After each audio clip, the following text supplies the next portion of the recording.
Justin's, what was that, right? Who said, I said, yeah. Okay. Welcome everybody to the Blue Lake City Council meeting for Tuesday, January 14th, 2025. I'd like to welcome you all here. First of all, I'll call this meeting to order. And if we can go ahead and do the Pledge of Allegiance.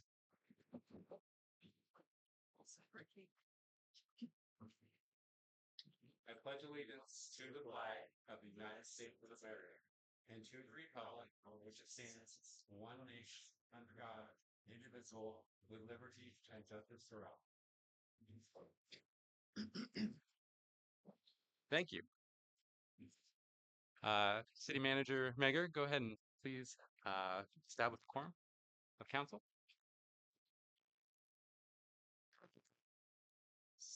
Mayor Sawatsky, Here. Mayor Pro Tem Scafani, here. Councilmember Fire, Councilmember Louis Lusso, or here, is it Lusso Louis? Luso. Louis. Oh, thank you. Lusso. I just know. Councilmember Napier. We have now established a quorum. Can we go ahead and approve the agenda, or does anyone want anything swapped around? Looks fine to me. Nobody? Hearing none? Can we get a motion to approve the agenda? Second. Oh, got it. All those in favor say aye. Aye. Aye. It passes unanimously. We will now go ahead and open this up for public comment. The public is invited to present petitions, make announcements, or provide other information to the City Council that is relevant to the scope and authority of the City of Blue Lake. This is not, if this item is not on the agenda. The council may provide up to 15 minutes for public input session to assure that each individual presentation is heard. The council may uniformly impose time limitations of 3 minutes to each individual presentation. The public will be given the opportunity to address items that are on the agenda at the time the council takes up each specific agenda item. Thank you. Anybody? Yes, please. Thank you. Good evening, Mayor and Council. Thank you. My name is Allison Talbot. I'm your local government relations representative for PG&E. I live here in Humboldt. I cover Humboldt and Mendocino counties, working with local governments. I will say I am very grateful to Blue Lake City Manager, who's always very professional and kind in our interactions. But I am available to you at any time. The city manager has my email address, my cell phone number. If you have any issues with PG&E or your constituents do, I'm here to help. And that I just wanted to, I guess, say Happy New Year, and I'm here if you need me. Great. Thank you very much. Thank you. Thanks, Allison. Anyone else from the public? Go ahead. Marty Granger. I'm just worried about the creek, and I don't know. I don't see it on the agenda, but I know a lot of people are concerned about it. It has some problems, and I'd like to get it figured out so we don't have the flooding. Thank you very much. Anyone else? Go ahead. Karen McClure, I just like to say you all. It's so great to see all your smiling, happy faces. And thanks for doing the town hall meeting. I thought it was really wonderful to see everybody give their point of view and feel good about speaking. And you guys ran it so well. And Kat kept everyone polite and good. And then I want to talk about the illegal fireworks, which were just terrible over New Year's Eve. And so I don't want to let that go, but I understand that you guys have a lot of important business at this meeting. So if it could get on the agenda for the next meeting, that would be fantastic. Thank you. Thank you so much. Anyone else from the public? Yes, go ahead. Well, I was hoping to have a little bit more information for you. But my name is Karina, and I live on Broderick Lane, just down the road, just over the fence from Crash Hall and Perigo Park. So I'm the neighbor of the city. And I've been having some problems as a city's neighbor. And I have a list of issues that I would like to discuss with the city council at the next month's meeting. I realize this is not the place to go over that list, but I would like to get a copy of that list to everybody. Um, there are things that I haven't had good um, luck with communication with the city staff. And, and one of them is drainage, of course, and getting more information about what is happening and how residents can get more involved with that flooding that's occurred twice in 1 year. After I've lived there 28 years and it's never flooded um, like that before. Since the time that I've been here, and of course, my property totally flooded the first time and partially flooded this last time. So I'm particularly concerned about that and trying to get more communication between residents and the city as to what's happening and how we can participate in getting more resources to deal with the drainage failures that are happening now, accelerated. Um, that's just one pretty critical item, especially because my property's been directly impacted. Um, yeah, I'm not sure how to go about doing this. I've never had an item on as an agenda, for um, for discussing these things. Yeah, but as I say, I feel pretty stuck right now as far as the lines of communication and response. So I'm hoping the new city council will be a little more helpful. Ryan, just to confirm, we can not comment during this part. I mean, you can provide direction to staff to agendize it, direct staff to take action. Would it be helpful if I in the next couple of days I got sort of a itemized list and like concerns and impacts and got it to some city council members and then you could have it put on the agenda? Would that work? Yeah, I Okay. mean, that'd be fine. I think Okay. all the council's emails are posted on the website, so that might be an effective way of sending it to all the council members. Right. And then would that be my responsibility to get it on the agenda? Because it's pretty broad. But does have to do with me being neighbors of the city and my particular awareness of problems. Yeah. Yeah, Is it on me or is that a city council can go ahead and get that up? a member of the council can take that up and Okay. request that it be placed on the agenda. Okay, great. Good. Yeah. We'd go through mayor, yeah. Yes, that's fine. Go ahead. It sounds like you were kind of stating two separate issues. One would be the issue of flooding and drainage, which includes your property. Yeah, that's one issue that overlaps with other issues that I've been dealing with. And Yeah. then the other issue is it sounded improvement for communication with staff that has been kind of Yeah, just for me, it's just trying to figure out how to have communication because my attempts have failed. Yeah. Yeah. Thank you very much for your You're input. welcome. Anyone else from the public? Seeing none, let's go ahead and check on Zoom. I think we have one person up on Zoom with their hand up. Julie?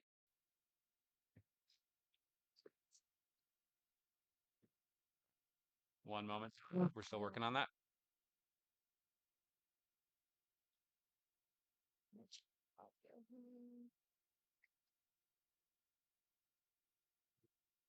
You know which one it is, Justin? Try system default maybe. It's going to be the HDMI one probably. Is that on HDMI? Oh, right. Are you muted? I think your speaker's muted. Right side. No, not me. I'm sorry. It looks like it.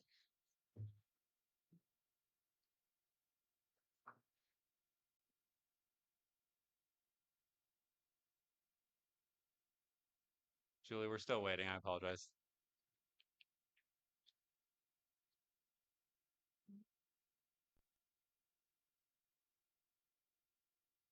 Thing. Let's try it all over.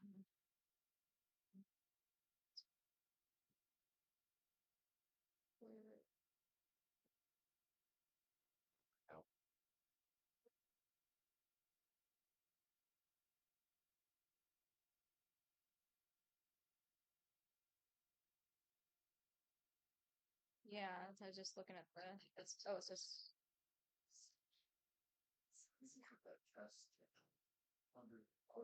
Oh, there goes. There you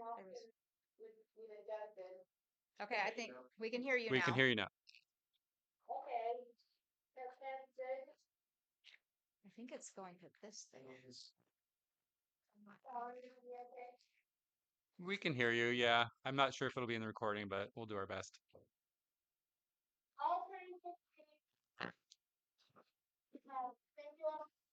For playing with Zoom. I try and check in every public comment period in the beginning of the meeting just so that we know that's looking good. I have a lot of goals and aspirations for you guys this year. But the main thing, like Allison coming in, communication with the entities that our city is dealing with. You're our council. You should have reign on discussing and communicating with a lot of entities within your Browns Act protocols. I really highly suggest that this council stay unbiased on topics and they stay educated on topics and willing to communicate with our community whenever they want to reach out to them, clarifying questions. The website from the city has all your contact information, making sure that everyone in their public is aware how to contact you, I think is number one. And I would like to progress with lots, not lots, but we used to have 2 meetings a month. And I'd like to perhaps see us in the time that you guys are transitioning, going back to 2 meetings a month, if it's up to you guys with that decision, but I feel like it'd be more productive for us. We would have more discussion on items. We would open it up to more public participation. And perhaps it could be a short-term thing. You will be the ones to decide if that's warranted. But me as a public participant for a long time, I would support having 2 meetings a month as they're warranted. Thank you. Julie. Anyone else on Zoom? Seeing none. We'll go ahead and bring it back to council and start item number 5. And that is City Council training on role responsibilities and regulatory processes, including the Brown Act and Rosenberg's Rule of Order. And this is a presentation discussion item. And we'll be having presentations from City Manager Megger and Ryan Potts, our city attorney. Yeah, thank you. I've got copies of the presentation that if you don't mind passing down. I've got a few extras here. Yeah, but two. But you guys want?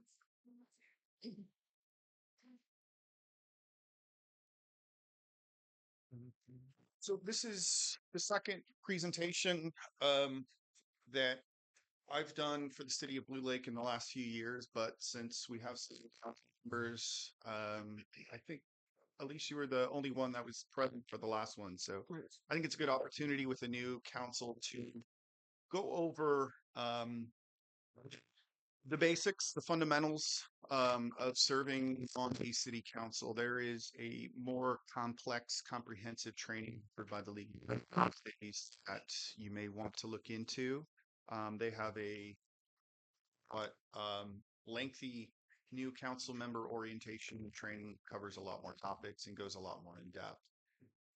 The topic we'll cover tonight is what form of government we have, how it works, what your role is, what staff's role is, the Brown Act basics, the California Public Records Act, which I think are the 3 things that are often not intuitive, sometimes not very efficient, but nevertheless the law. And so I think it's helpful to go through those. It's not intended as a comprehensive review.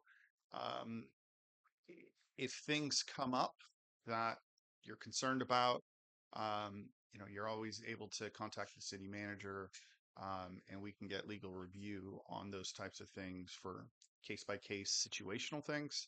But for the most part, this should cover the broad strokes. We'll start with the form of government, and Blake has long since adopted what's called the council manager form of government.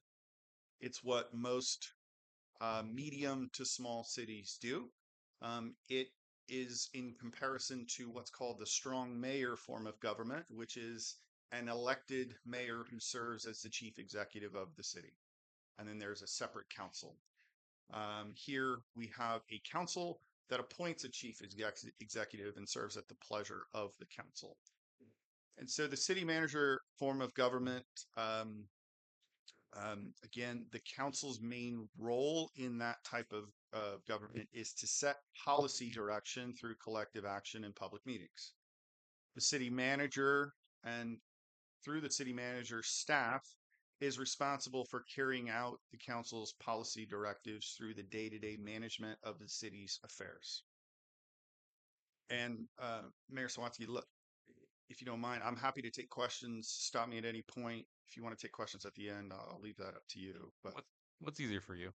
I think if the council has questions on the particular slide, go ahead and fire away instead of coming back to the top. So if you have questions, stop me at any point. Great. So the council manager form of government is most analogous to Recording in progress. a corporate structure where you have a board of directors that appoints a CEO who then carries out the board's directive. And that is essentially what we have here, with the council serving as the board and the city manager serving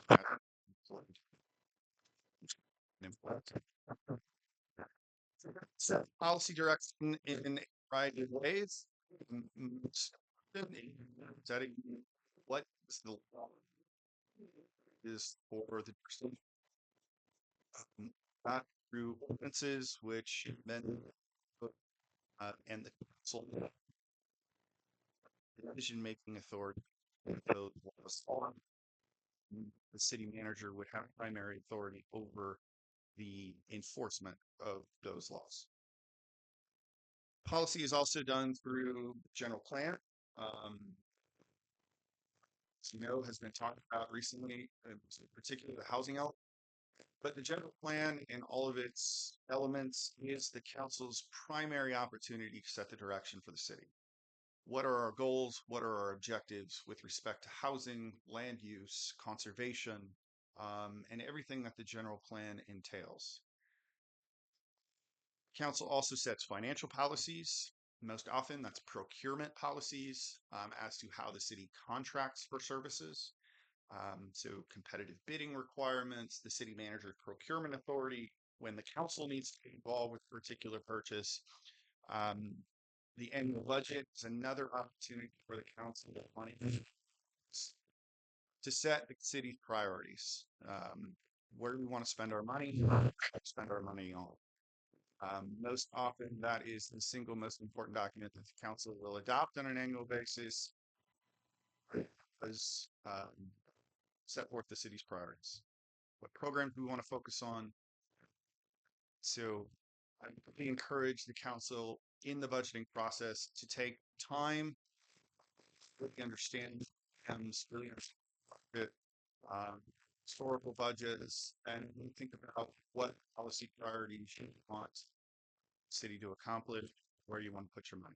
There's limited resources, and so how that is your jobs. Capital plan, another. City has some expensive assets, essential assets for the treatment of sewage, streets, roads. And the council really should take an active role in setting forth a capital improvement plan that sets and we want to invest critical infrastructure and how. The council has a policy manual that up. So I think that's for this new council this year, which change it. Makes sense to how you want to operate as a council. Interactions with staff are to be done. Agendas. There's a whole host of things in there that you can take a look at to transform your policy manual as to how you conduct business. Program directives.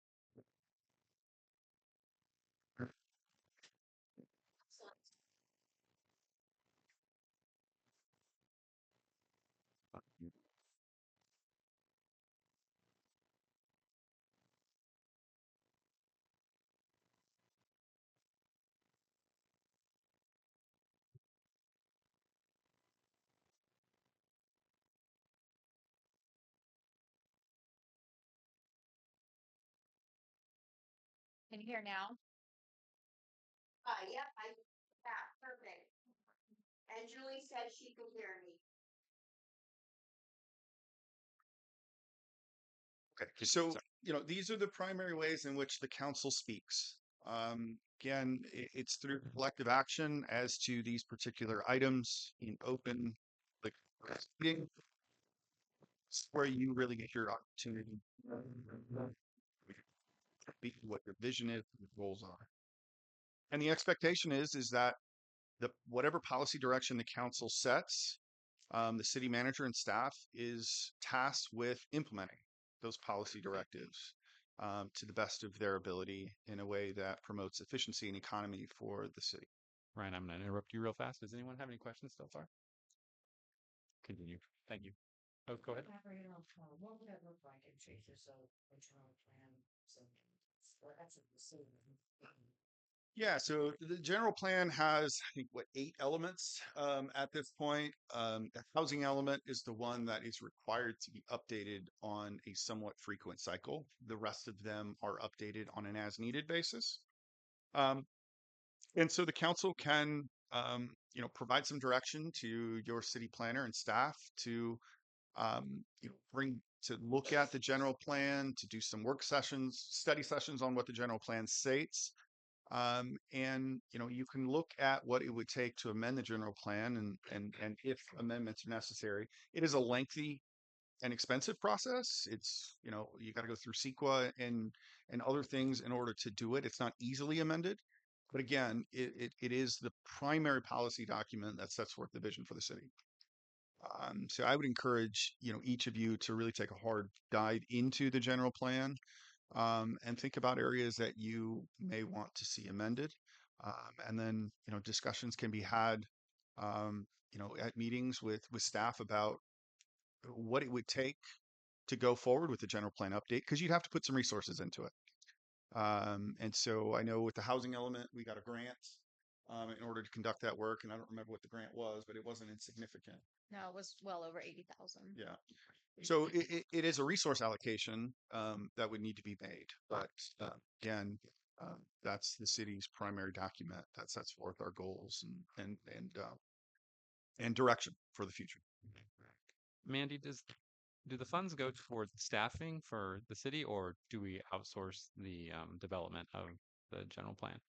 Yeah, so we received funding through 2 state programs, LEAP and REAP, and those funds went to basically consultants because we don't have anyone. I'm not qualified to do that type of work. It's not in my area of expertise. So we contracted that work out. SHN did the bulk of that work. So Gary Reese, the city planner, um, helped to write the grants and seek the funding, and then implemented the programs under the funding. Great, thank you. Yeah. Does anyone else have any more questions? Continue, Ryan. Sorry. Sorry. Sure. I did have, and you might be going there, but I'm just wondering.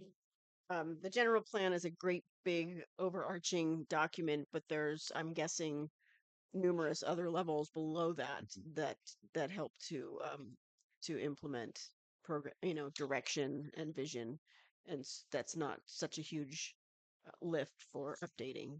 Absolutely. And in the primary area would be land use and zoning. A big part of the general plan is setting forth zoning, land use. So both in terms of allowable uses, what a particular area or property is going to be zoned, what that zoning code allows for. As long as your changes to the municipal code with respect to land use and zoning are consistent with the existing general plan, the council can more easily tweak land use and zoning and allowable uses through ordinance amendment. It's a process that needs to go first to the planning commission for a recommendation, and then it comes to the council for first second reading.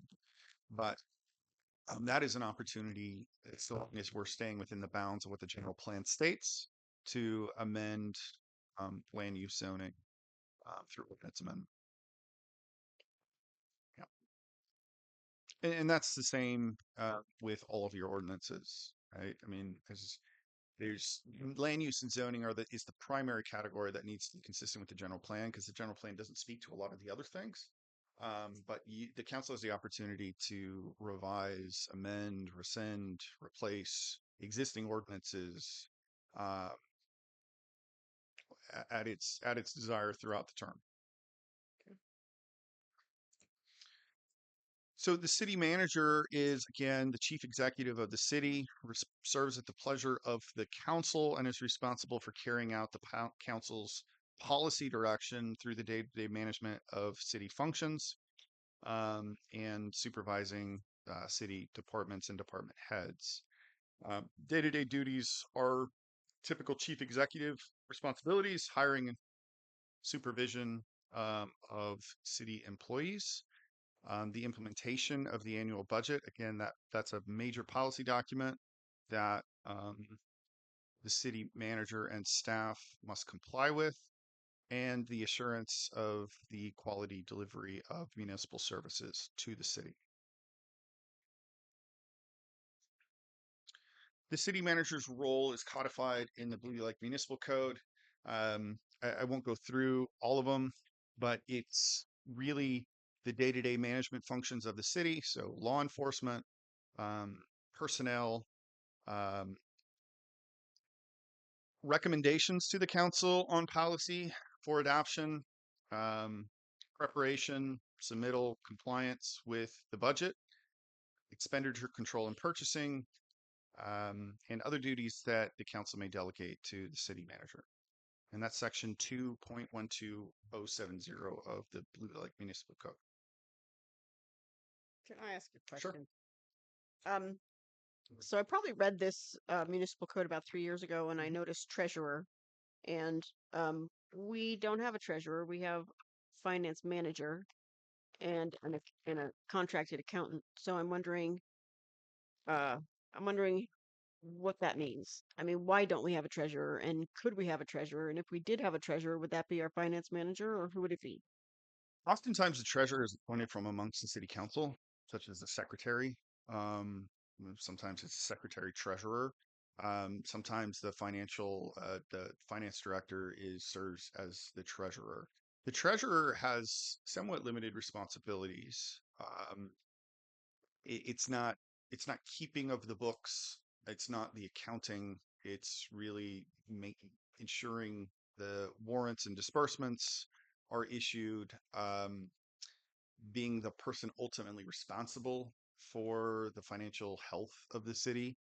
Usually it's appointed from amongst the council. And that's a role that we could look at. I don't know in our situation whether the finance director is also the appointed treasurer of the city. I might have to look. But if it's not appointed from amongst the council, it's usually the finance director that serves that role. Okay.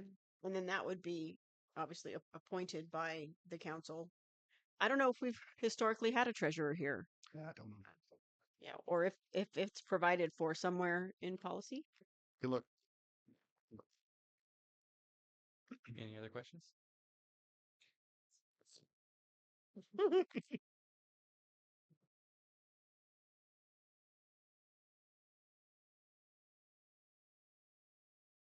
You can see that similarly with the city clerk, you'll have the policy and protocol manual that you provide, there's no mention of city clerk. You have had a city clerk. Seen by resolution, the duties of the city clerk were consolidated with the city manager. So it seems like we can tie with without doing it. Yeah, I have a slide on here on what the city clerk's statutory duties are. They're somewhat limited in nature, but we have, as a matter of necessity, either combine the city clerk position with an admin employee in the office, or in the absence of that, appointed Mandy to serve both as city manager, city clerk. It's a difficult position to recruit for, especially if you're not offering a full-time city clerk position. I don't know if our city needs a full-time city clerk because we do have admin staff. I mean, it works well when an admin also takes on that role and responsibility because it's not an additional position. But that is a position appointed by the council. So you'll need to provide some direction as to how you want your city clerk to function. And I think that's coming up at the next council meeting for discussion.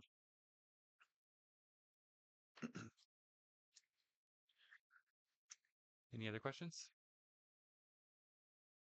Go ahead, Ryan. Sure. And so this slide really kind of summarizes the role of the council, the role of the city manager, and the gray area in between. And we have some slides after this that kind of touch on those gray areas. But there is a lot of gray area there between what is a policy directive versus what is day-to-day management. And so, the council manager form of government is really predicated on the basis that you, as the city's citizens' representatives, know best what they want in terms of policy direction, vision for the city, what we want the city to look like. And you take that and apply it in a collective manner to set the policy, and then task your staff with implementing that policy in a way that's consistent, economical, and efficient. Um, it's based on the reality that you have a full-time professional staff, and also that the council, by the nature of the Brown Act and other laws, can't operate the day-to-day functions of the city. It just doesn't work. There's 5 of you. The council only acts through collective action, and you can only meet during a noticed, publicized meeting. So by its very nature, the operation of the day-to-day management needs to be delegated to employed professional staff who can then carry out that direction. And so, it's a little different than the strong mayor form of government, where you have an elected who is the chief executive. In this case, you appoint a chief executive and expect that your desires will be carried out.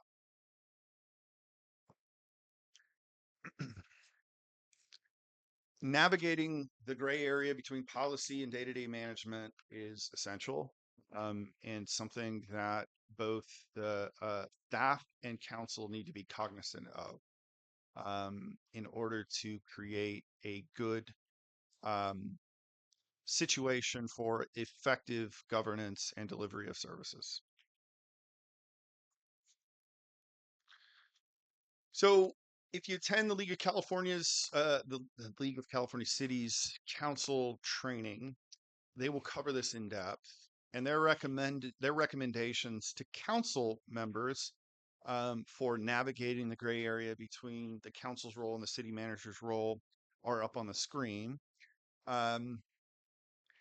In short, they're that you hold a different position now than when you are a member of the public.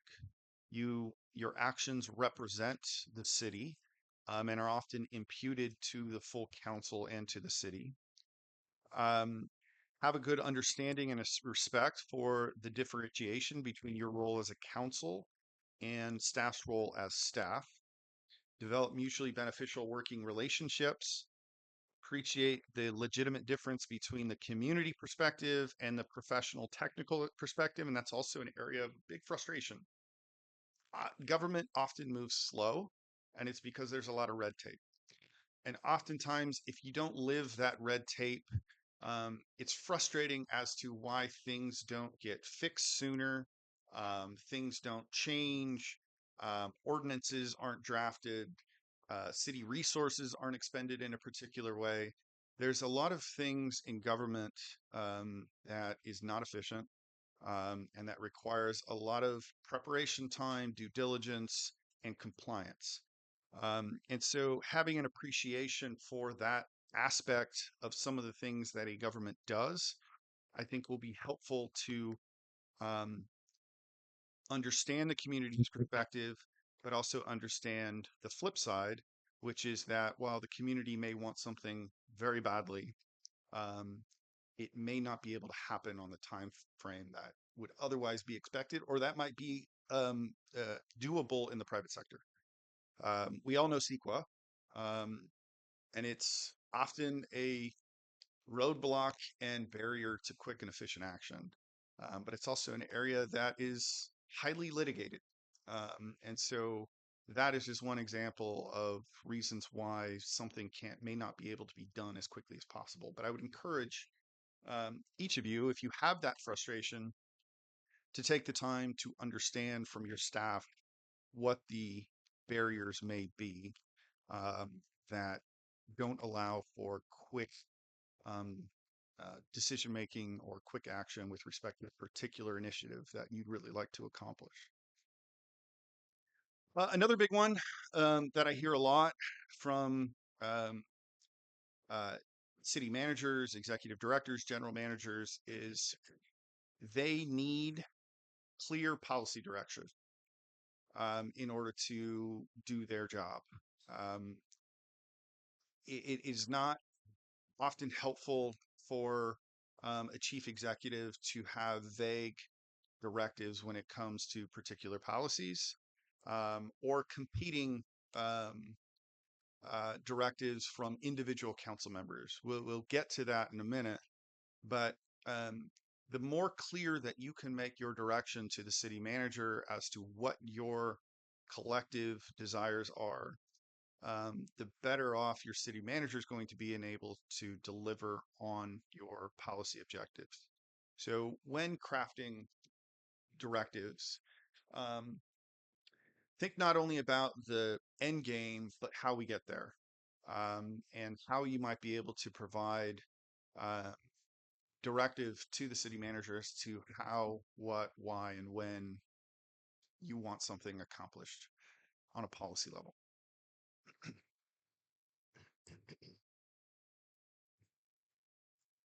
And right, and you said we'll come up to that in the future. will. Okay, great. Yeah, we will. Anybody else have any questions on those? Leonard? Thank you. So a few more, I can go through this quickly. Be sensitive and expect, and oftentimes that city managers will tell you what you don't want to hear. It's not always a yes. That's easily accomplished. Oftentimes, as we talked about, there are a lot of barriers, whether it be budgetary or legal, compliance or regulatory reasons why something can't get done as quickly or if at all. Take your role to evaluate your city manager's performance seriously and do it constructively. City managers typically are evaluated annually. That doesn't mean it can only be annually. It could be more frequently. Again, that is your decision. City managers serve at the pleasure of the council. So that's a great way to develop goals, measure performance against goals, and provide clear directives as to areas for improvement or things that you'd like to see done in a different way. This is a good opportunity to have a candid discussion about the state of the city.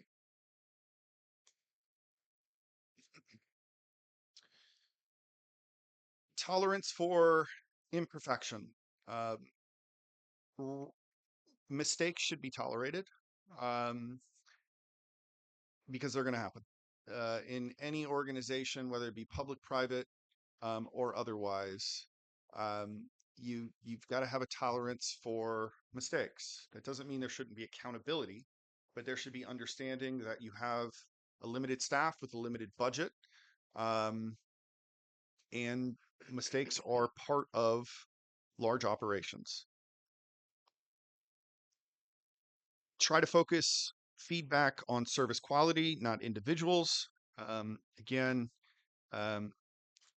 attacking, commenting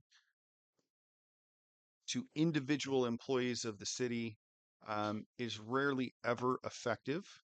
I would keep your feedback on service quality and the operational aspects, certainly not personal attacks, and do it in a constructive way, and do it through the city manager. And we'll talk about that a little bit more.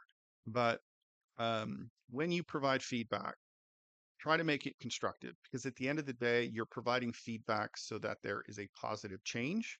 And so if you make your feedback constructive and helpful and cooperative, It better fosters an environment for your staff and the council to work better together.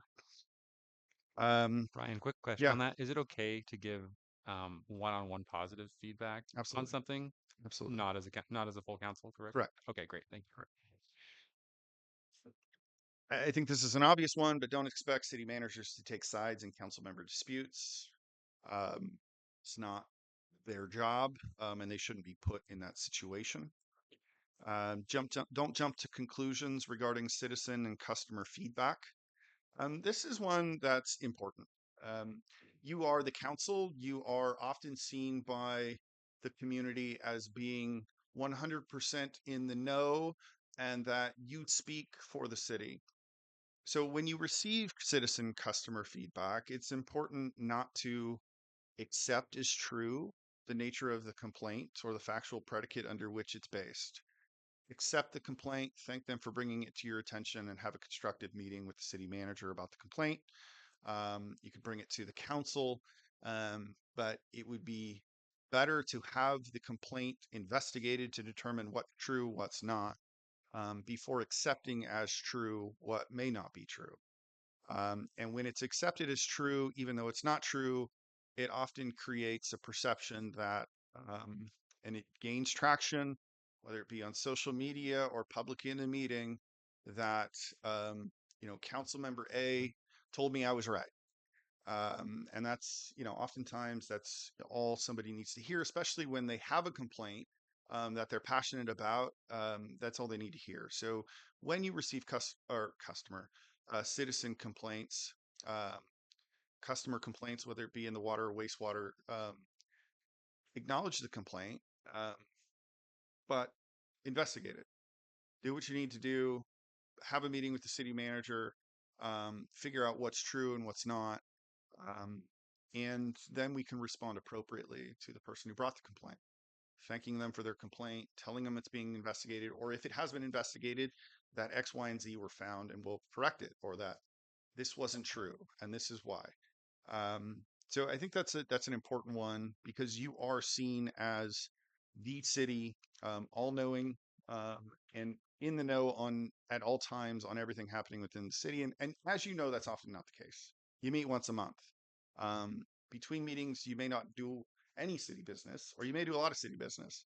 Um, but that's an important one that I'd like to, emphasize because oftentimes that's what you get as members of the city council is people bring you complaints.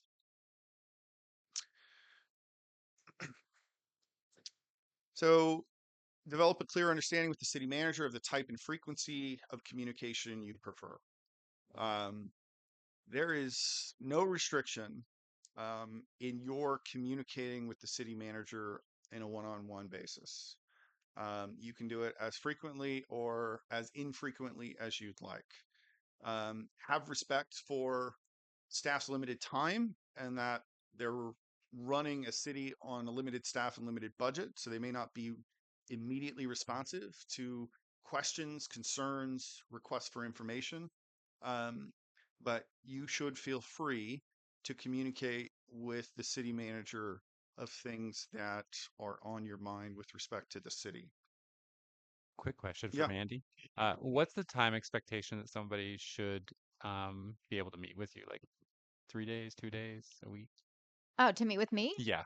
Oh, my schedule is really flexible. I mean, I'm fine if, someone wants to give me a call and, and drop by. I'm I I'll let you know if I am going to be out of the office or at a meeting or whatever, but I'm totally fine if someone wants to call and we can figure out a time. But yeah, you don't have to give me like multiple day notices or anything like that. Great. So, Thank you. yeah. Anybody else have any other questions before we go back to Ryan? Great. Next one is a um, important one. Understand and respect that managers can't always do what you want them to do. Um, and it goes with the next bullet point, which is avoid giving individual direction to the city manager. The city manager takes directive from the council when the council acts with a collective voice, 3 votes or more. Individual council members have no right or authority to direct the city manager or any member of the city staff to do anything. And so if there's something that you'd like the city manager to do, or you'd like staff to do, um, you should bring it to the council. Get through motion practice, get it on calendar, get it on an agenda, and talk about it. Some things, some directives aren't appropriate because of the delegation of duties between the city manager and the council. So you couldn't provide directive to the city manager to suspend, a city employee, terminate a city employee, uh, you know, adjust a water bill, adjust a sewer bill. That is day-to-day operational. But if it's policy directives or its deficiencies in carrying out policy directives, that's something that you should bring to council and try to get collective action in order to provide appropriate direction to your city manager. But you're putting your city manager in a difficult spot by directing your city manager individually to do something, because you're either forcing your city manager to say, I'm sorry, I can't do that. You're forcing your city manager to do it, or you're creating a tense relationship between you and the city manager, and that's usually not effective in trying to carry out your vision, your goals, for the council. So, understanding that, respecting that, is very important. And if the city manager responds, I'm sorry, I can't do that, unless the full council authorizes it, that's a perfectly appropriate response. This is just, I won't read it, but this is just a note that the internal relationship between the city manager and the city council is codified in our municipal code at section 212080. And again, it just emphasizes that the city manager shall take orders and instructions from the city council only when sitting in a duly convened meeting of the city council, and no individual council shall give any order or instructions to the city manager. It's not just the best practice, it's actually something that is codified in our municipal code. Ryan, quick question Sure. for you. So hypothetically, one councilmember A says, I'd like you to go ahead and look into possibly doing this. And the city manager does it, but then another city council member comes forward and says, I'd like you to do this, and they say no. Is there any kind of an issue with that, or what kind of issue? How would that be resolved? Sure. No, I mean, issues can arise from, selective acceptance of direction from individual council members. So, I would counsel the city manager to respond the same way, which is either that's consistent with something we're already doing. So thank you for bringing that to my attention. Or if you'd like me to do that, we can put that on a future agenda item and we can get council authorization. Yeah.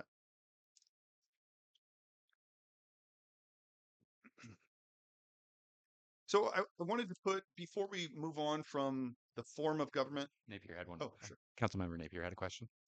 Thank you, Mayor Sims. I think it's pretty clear though, even if it was my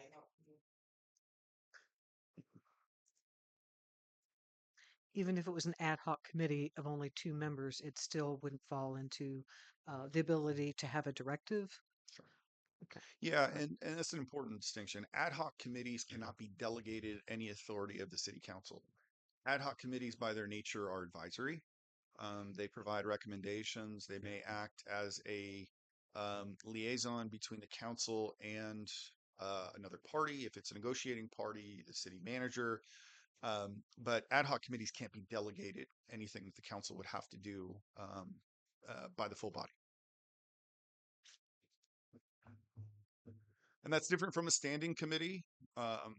Standing committees can be delegated some authority in certain areas, but standing committees can only meet in accordance with the Brown Act. So regardless of the number of members on a standing committee, it's an agendized, open, public meeting whenever the standing committee meets.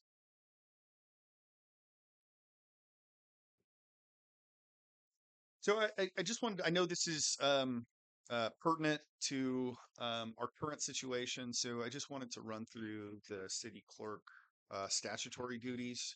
As you know, the city clerk is a position appointed by the city council. And that is the default position that the government code takes. The council can, through ordinance, delegate the appointment authority to the city manager. And some cities do that, some don't. Blue Lake, it's still appointed by the council. The primary duties of the city clerk are statutorily defined in the government code. And you see the list there. The only one that's outside the government code is the election related duties, and that's spelled out in the elections code. Primary duties of the city clerk are going to be keeping your minutes, conducting your elections, administering oaths, and certifying records. And then keeping the municipal code up to date. We have a publisher with the city that publishes a consolidated municipal code. So in that sense, it's keeping the publisher informed of any changes for the adoption of new ordinances. So the publisher can publish it as part of our municipal code. This says keeping accounting records. So that's the city clerk, not the finance manager? It's keeping accounting records that are prepared by the finance director. The city clerk doesn't prepare them, but the city clerk acts as custodian for those records.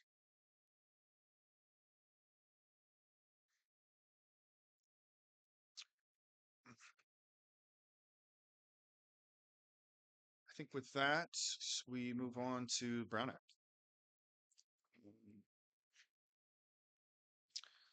So again, this is the Brown Act has a lot of nuances to it. I've tried to distill it down to its essence for purposes of this presentation, to let you know the things that I think you should know with respect to your own conduct, to ensure that individually you stay within the bounds of the Brown Act. I'm happy to answer any questions on the finer details as we go through this.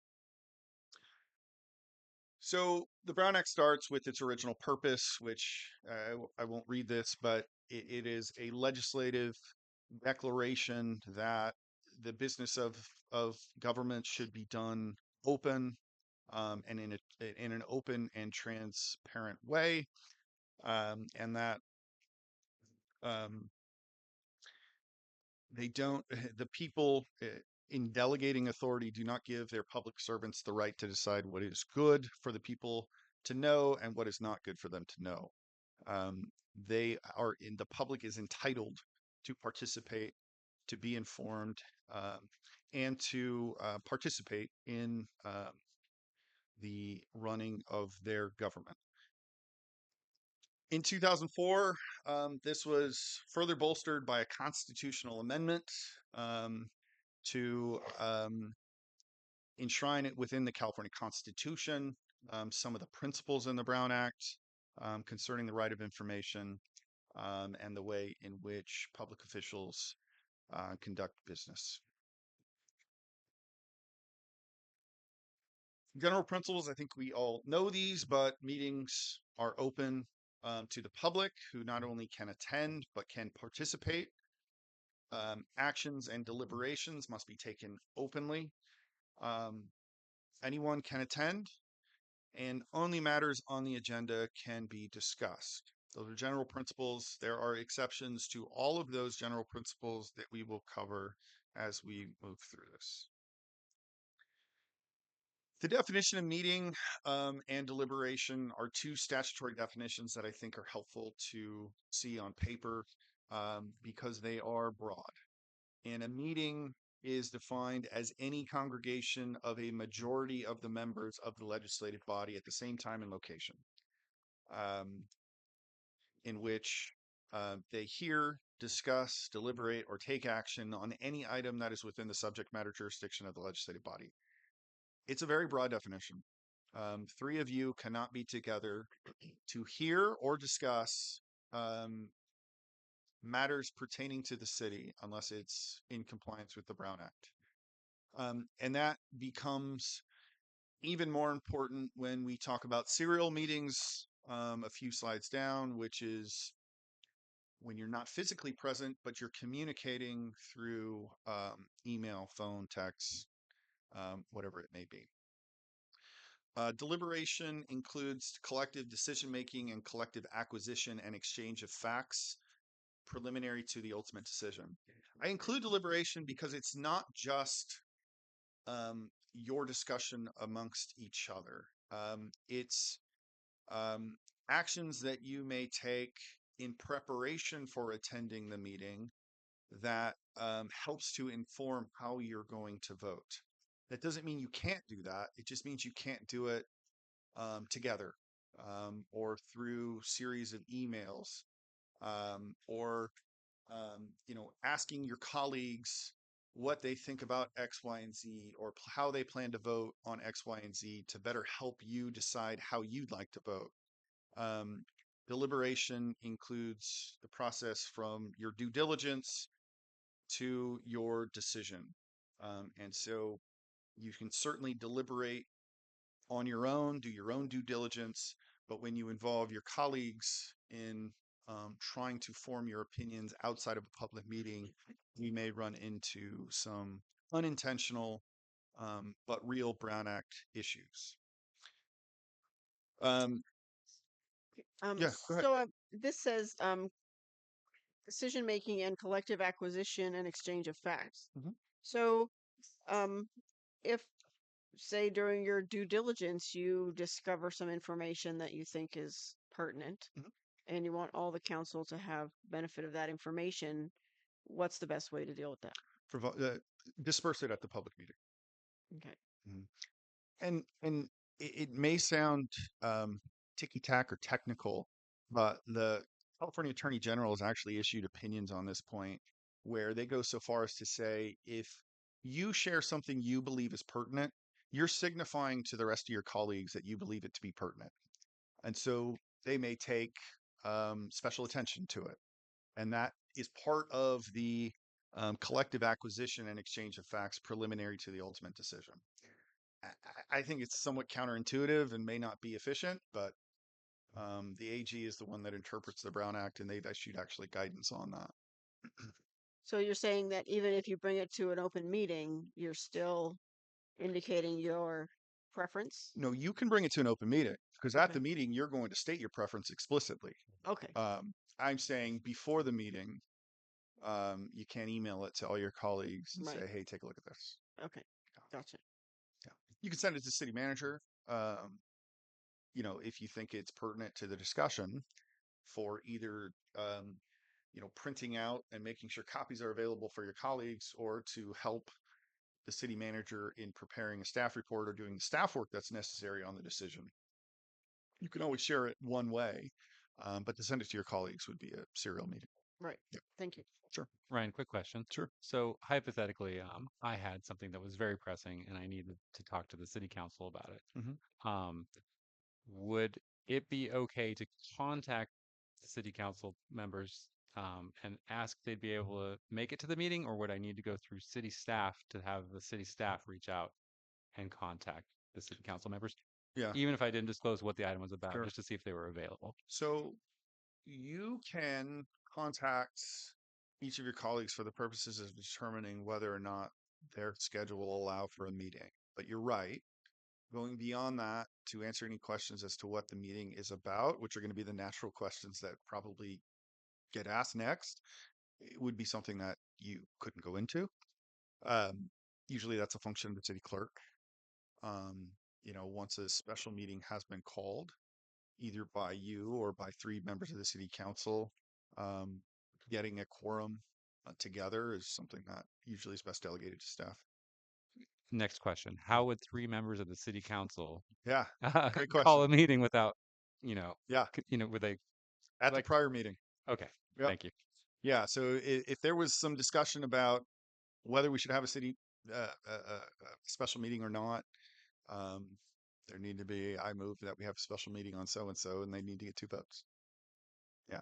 You can call a special meeting outside of a regular meeting because you can call a special meeting unilaterally. The city manager can call a special meeting unilaterally, but other than that, it's one of your special powers. Sure. That last bullet point is the obvious, but It's not a meeting if it's not a quorum. Quorum being, in our case, a majority of the members of the city council.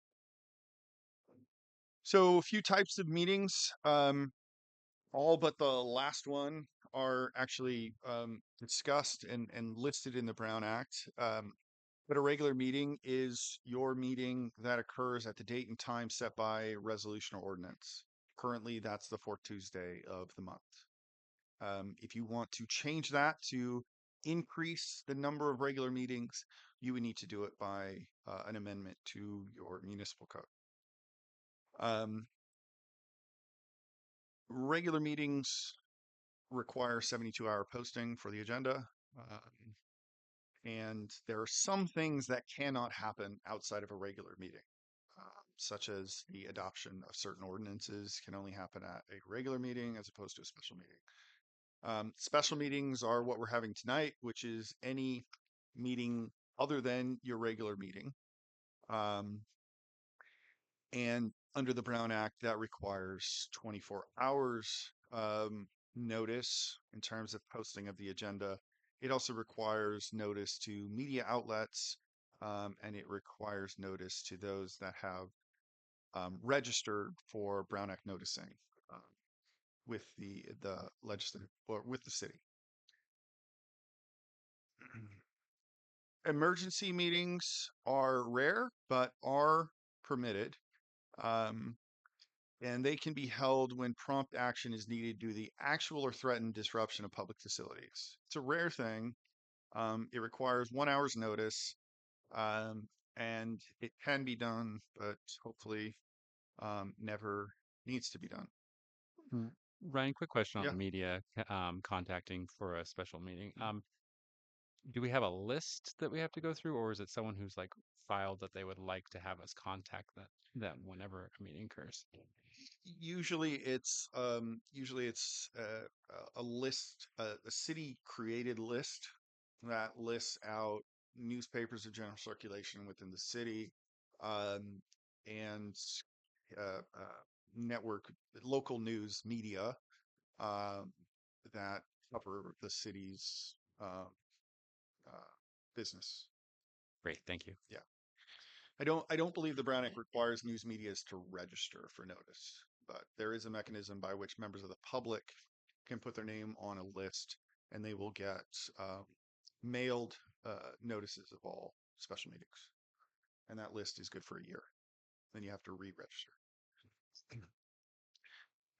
Adjourn meetings are essentially regular or special meetings that have been adjourned to a specified date and time in the order of adjournment. No separate agenda is required for adjourned meetings that occur within 5 days of the original meeting. This is often used in ordinance adoption, where first and second reading is required, but we, for whatever reason, don't want or don't have time to do first reading in January, a second reading in February, effective in March. You can do a first reading, adjourn that regular meeting, reconstitute the regular meeting, conduct a second reading, and adopt it on a somewhat quicker basis. You can also, if you don't finish your business and you want to pick it up tomorrow, you can adjourn and reconvene without having to satisfy the 72-hour agenda posting rule. In that case, and we've had this come up before, but the city clerk prepares a notice of adjournment. It's posted on the public bulletins and on the website, and it tells the public that the regular meeting or special meeting will be picked up at a date and time specified. If we go beyond 5 days, we obviously have to post a new agenda. And then I always add informal meetings because there are some informal gatherings that a majority of members of the council can attend, and we'll go through some ceremonial and other things and what that takes. But the 3 of you, 4 of you, 5 of you can go to a ceremonial event within the city. Um, we'll just talk about the conditions under which that can occur.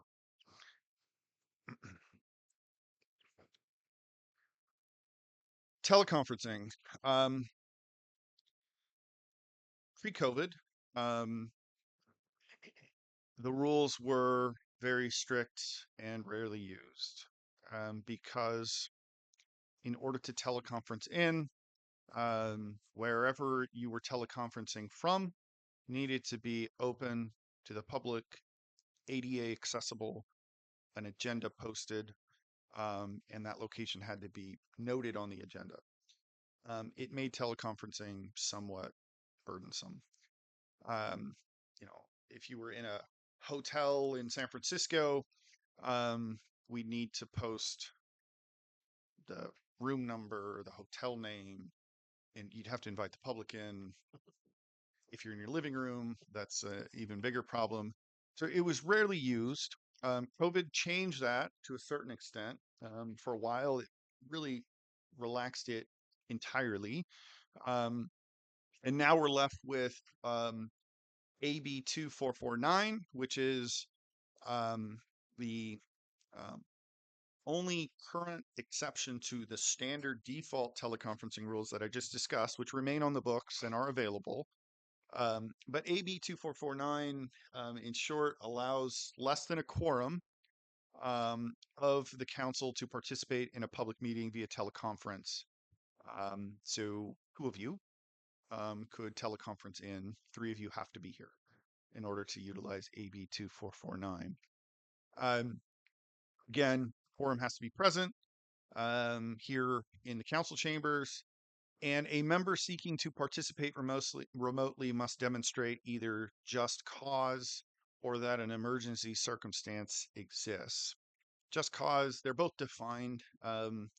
Just cause, is just that. It has to be an actual cause, like traveling for city-related business, and you can't be here. Childcare needs, family illness. There's a couple of other circumstances. Emergency circumstances are just that. Something's come up at the last minute. That's a true emergency that prevents you from being here. You yourself are ill, contagious. If you want the full definition, I'm happy to email that after. But I think the important thing, if you need to attend remotely, contact the city manager as soon as possible so that I can work with her to make sure that we either utilize the default teleconferencing rules or AB 2449. There's some procedural requirements. For example, at the outset of the meeting, the council has to approve the teleconferencing, and so we'll need to procedurally jump through some hoops, but it is something that's available to you. Important to note for this, if a council member is participating remotely, the public also has to be permitted to participate remotely in the same manner. I know we use Zoom anyway, so that would satisfy it, but we'd be back to the old rules, whereas if there's a technical difficulty that prevents the public from participating when a council member is participating, we need to stop the meeting. So anyway, yeah. Very strange question. Hypothetically, if somebody joins the meeting mid-meeting and then leaves as a council member, would that be any kind of an issue, or would they just continue the meeting on as Whether it's in person or teleconference? teleconference specifically? Yeah, no, it's once a quorum's established at the beginning of the meeting, then business can be conducted. If you lose a quorum during the meeting, like if 3 of you were to get up and leave, we need to adjourn the meeting. We also have parliamentary rules where if there's only 3 council persons left and a decision is 2-1, our council policies and I think our parliamentary rules may require that to come back to the next meeting. I'd have to look at the particular circumstances, but if you have a member leave, you can continue to conduct business so long as you have a quorum present. Great, thank you. Yeah. I have a question. Yeah. So a little bit ago, you said something about you mentioned amending ordinances in the municipal code and resolutions and all this good stuff. So I'm wondering if you can kind of go over the process for for amending the municipal code. Yeah. Kind of the steps. Yeah. Steps, it depends on the nature of the ordinance, and I can clarify that. But generally speaking, for ordinances, step one is obviously you got to develop the ordinance. And whether that's a meeting at which council says, city manager, we'd like you to develop an ordinance for X, Y, and Z, or we'd like you to amend ordinance 15 to include X, Y, and Z, and there's collective action, then an ordinance would be developed, drafted. City attorney has primary responsibility for drafting ordinances. That ordinance would then come to the council for a first reading and introduction. That would be the first opportunity and the first step of the adoption process, at which time the council would review it, make any changes that they want to it, and then conduct a first reading and introduction. Generally speaking, an ordinance needs to be read in its entirety into the record unless, as part of the motion, you waive reading. And that's generally the recommendation. So that's step one. Introduce, conduct the first reading. Usually it's by title only. Assuming the vote's successful, it would then come back for a second reading and adoption. And at that point, the ordinance would then be enacted, and it would become effective 30 days after it's adopted. There's restrictions on amending the ordinance between the first and second reading. So if the council conducts a first reading, you can't then, when it comes back for a second reading, make material substantive changes to what has already been introduced. You either adopt it as introduced, or you say, look, we didn't catch this, or we want to change this, or on second thought, we wish we would have said this. That needs to go back through the process. Okay. There are some types of ordinances amendments to the zoning code, which require a few additional steps. Amendments to the zoning code have to go through the Planning Commission first. And the Planning Commission has to act on them by recommending to the council changes to or a proposed ordinance.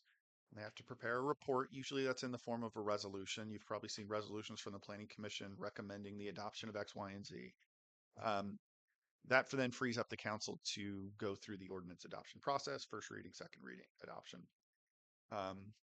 Those meetings often have to be done as part of a public hearing, which requires public hearing notices, whereas most ordinances don't require a public hearing.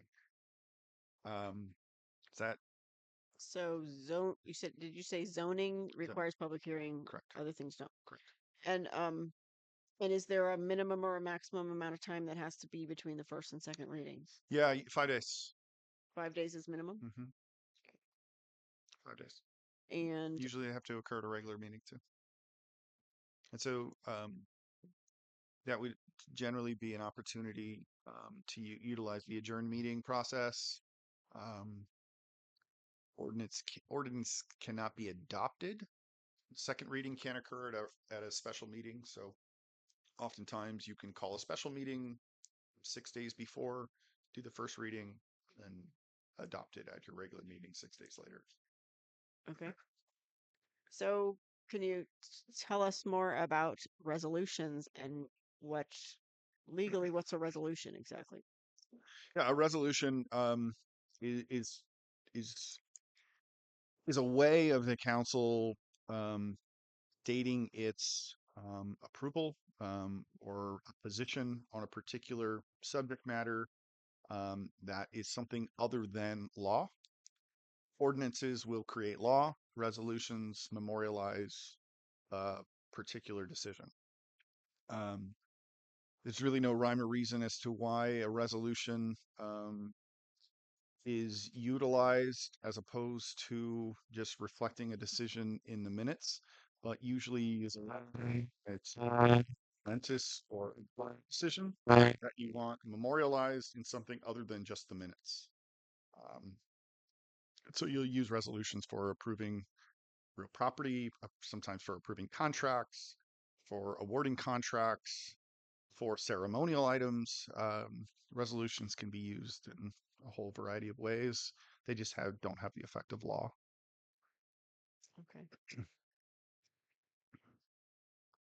We had a question from Councilmember Louis Lusso.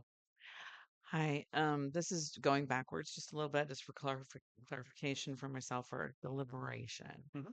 Let's say I reached out to Chris and said, "Hey, Chris, I am really needing some great resources on XYZ. I think it might be coming up at some meeting in the future. It's not Mhm. but I'm just curious about like what resources do you look at? Mhm. Would that be That's fine. deliberation? That's Again, okay. we're not involving three or more. Okay. The problem arises though when Chris then goes um, to Councilmember Scafani and says, "Hey, I just talked to Michelle. She's got some great ideas." Gotcha. Then we've involved three, Okay. and Just so wanted to yeah, make sure yeah. we're clear on As that. long as it ends there, then that's fine. I think I've been a little, really, really worried, and Sure. we haven't spoken at all. Sure. We don't even look at each other on the street. Well, that decreases my heartburn. So Thank you. Councilmember Fire, do you have any questions? I just don't have a view of you, so I want to make sure. Okay, Thank you, great. John. And Councilmember Napier? Hey, also backing up to that. Trying to get from how long. Good job. Backing up to that part of the Brown Act again, um, how broadly or how specifically would you one be able to discuss? So we'll take the instance of the city is considering buying Murphy's Market and the content, and just a random example. We're not. Now, if I were to say, um, Mayor, what do you think about us purchasing this? Then I've just really broadly covered it. But if I said, hey, Chris, what do you think about us storing carrots and peas together on the shelves at Murphy's Market? Mhm. Does that work? So, I mean, I know this is a really silly example, but how much do we carve out or how much are we under an umbrella for a Mhm. particular topic?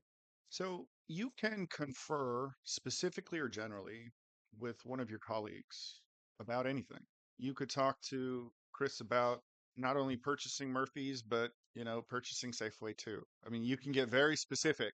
The problem arises is when either you then also talk to the mayor about it. So now three people have been involved in the conversation, Mhm. or Chris takes your comments and then passes them on. That's when a serial meeting occurs where we start involving three or more in a particular conversation. But two of you going out to breakfast and talking about everything under the sun that has to do with the city is perfectly okay. I, I think maybe to be more clear is that if, if Chris and I talk about the peas and carrots here Yeah. again, with Murphy's Market in mind. And then if John and I talk about the striping the parking lot of Murphy's, since we're still talking about Murphy's, Yeah. does that mean that, ooh, that's in violation? Or I mean, they have nothing to do with each other, but they are part of the same project. If they have nothing to do, if they truly have nothing to do with each other, and there's no way that three people have heard your perspective on the particulars of the issue, then that's okay. I would be careful about that because then we're really getting granular. Um, and the perception would be that you talked about Murphy's with two of your colleagues, and now three people have talked about Murphy's when the discussion about Murphy's should have been done at a public meeting. Lastly, I want to Yeah. apologize to the owners of Murphy's for using that as an example.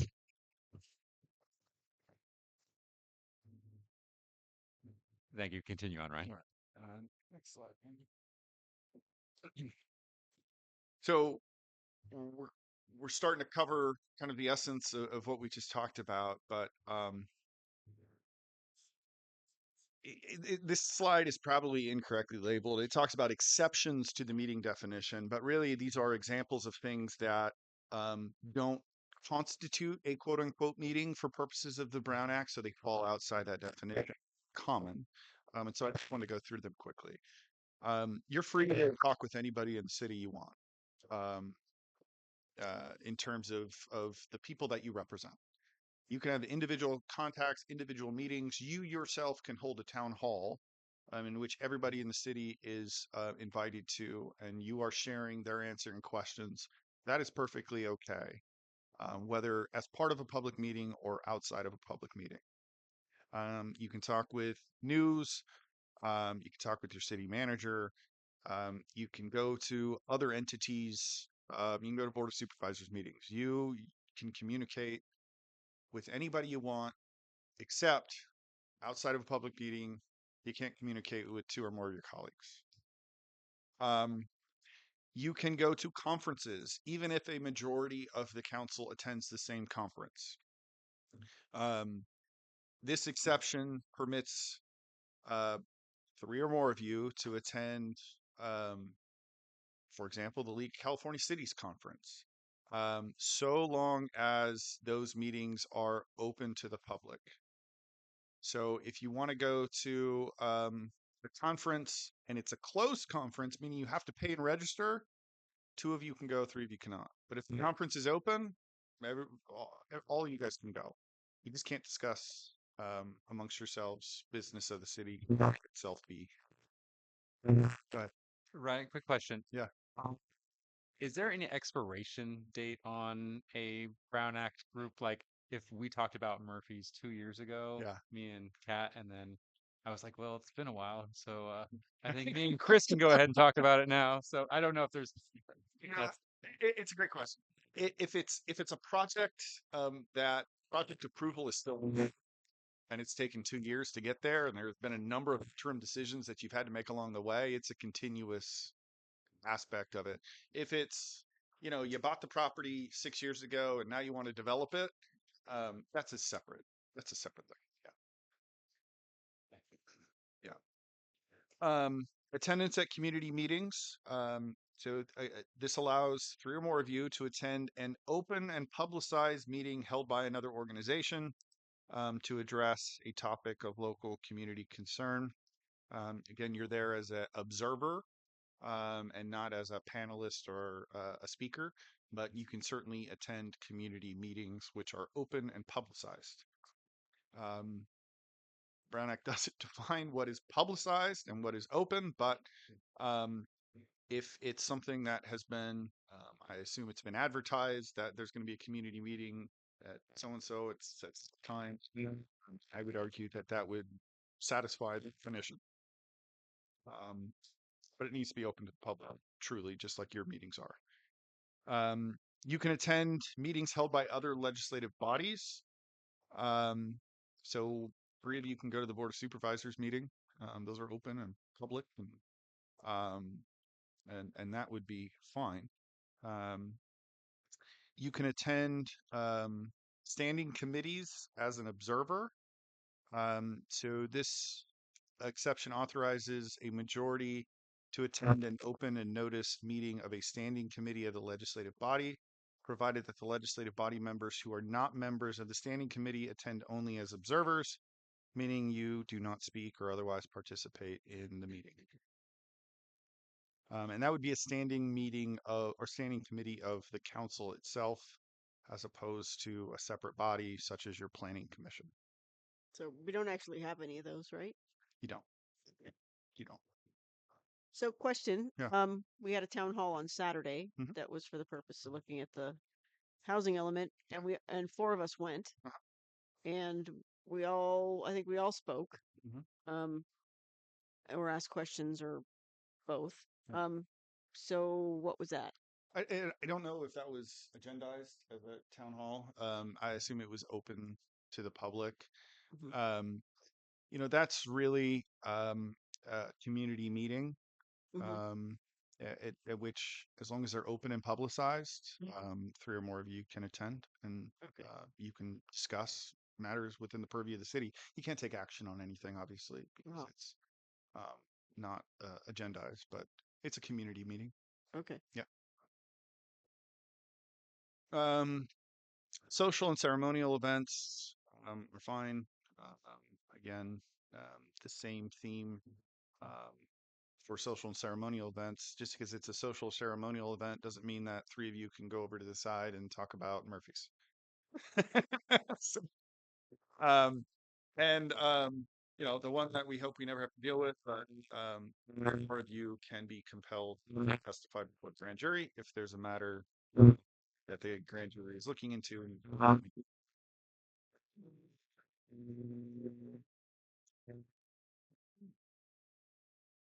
Serial meetings. So we've talked about this a little bit so far. The broad majority of you from series of communication in kind, directly or through intermediaries outside of a meeting to discuss, deliberate, or take action on any item of business within the subject matter jurisdiction of the city. That's the statutory definition. Usually you see those occur in one of two methods. You have the daisy chain, which is exactly that. Member A contacts B, B contacts C, C contacts D, D contacts E, and before we know it, everybody is privy to what member A had to say to member B. The hub and spoke method is where one person acts as a hub, for example, a staff member or city council member, and communicates with members of the council, each representing the spoke of the tire.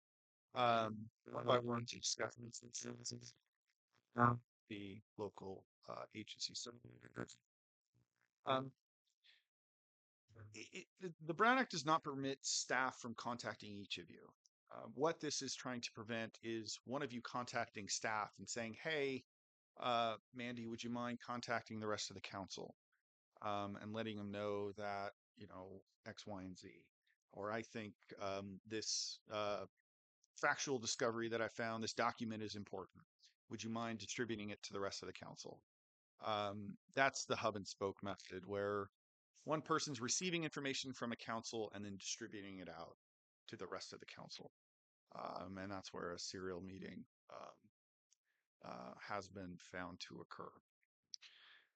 So the moral of the story with respect to serial meetings is you can't email everybody. You will get one-way email from staff, and I always tell staff, make sure all the council members are in the BCC line so that nobody can reply all and say, that's a great idea. Or I plan to vote yes, or whatever it may be. Because as soon as you reply all and everybody else sees it, it's a technical Brown Act violation. So obviously, you know, it's not the end of the world, but we want to avoid that if possible. I'll stop there because there's usually questions on this. Quick question. Did you say if I sent something to city manager and said, can you give this to the other council members? She can or she cannot do Cannot. it? Great, thank you. Similarly, on that, I thought I understood that if information, like for in preparation for meeting, if information is provided to one council person, then it would be provided to all council persons. That's from staff. Okay. So the Brown Act does require that once the agenda has been posted, simultaneous delivery of the packet and matters that are going to be under discussion of that particular meeting should not only be made available to all the council members at the same time, but they also have to be made available to members of the public. And that's usually accomplished through just posting the packet to the website concurrently with distributing it to the council. But if you were to send to Mandy, hey, I'd like you to distribute this to all the council members, Mandy's response will be, it'll go in the packet, but I can't send it in advance of the packet. Yeah. So, several months ago, one of the council members who was not on the agenda setting committee sent an email to both of the people on the agenda setting committee. Mhm. So there were three of us. Mhm. And the intention was, hey, I want this to be on the agenda. Mhm. Is that a violation? Yeah, we should avoid that. Mhm. So we include future agenda items on the agenda so that that portion, that those ideas are discussed openly and in a meeting. Okay. One council member could not send to two others that I'd like this to be discussed at the next meeting, regardless of whether there's an ad hoc committee or not. That should go to the mayor and the city manager, or to the city manager, or just to the mayor. But to involve three of you in that Okay. we should avoid. Right. So if we end up having an agenda setting committee or ad hoc of two council members, then one of those people could be designated to receive input from other council members, but not both. No, because then you couldn't take it to the committee and say, you know, Chris wants to discuss X, Y, and Z, because then you've involved three. The best practice is council members who aren't on the agenda setting committee Mhm. need to make their requests at the future agenda items section of the agenda during a regular meeting. Okay. And the agenda setting committee should then to what each of you respectively requested. And then that's the topics, along with any topics that staff wants to put on the agenda, should be up for consideration at the committee meeting. Okay. Yeah. And the intent of the agenda setting committee isn't to bring forward new items in that manner. It's to really just establish the order of business and whether if an agenda is getting too full, if things get moved to the next agenda, but not to establish the actual agenda items. That comes as to you guys as a full council under future agenda items to make those decisions. Mhm.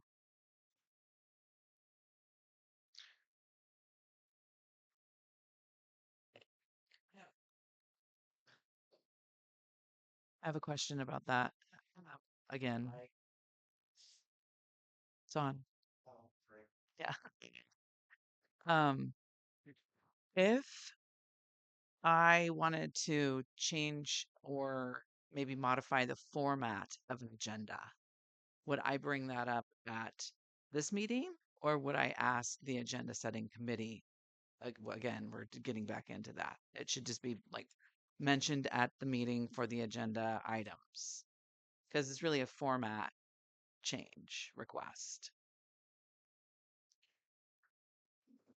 Like like the location of Yeah, when the item comes for up. example, I would like to see unfinished business put at the top, unfinished from last time, um, or minutes at the beginning, or whatever. If I just wanted to change an order or had a suggestion for that, would that be something that I would bring up at a meeting here or discuss it with you? Well, I yeah, no. think I think under the council roles and responsibility, there's some conflict between the municipal code and that an order of business is one of those. And so I think it's a great topic for us to take on through that process to like look at the order of business to see if it makes sense.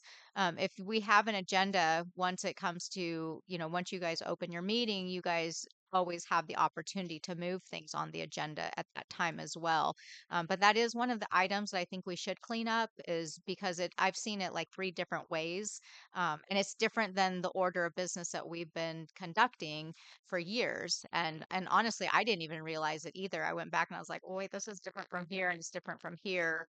And I'm not really sure how we got to this process. So that is definitely a cleanup item, but you can move items as the council. You guys approve the agenda and the order of the business.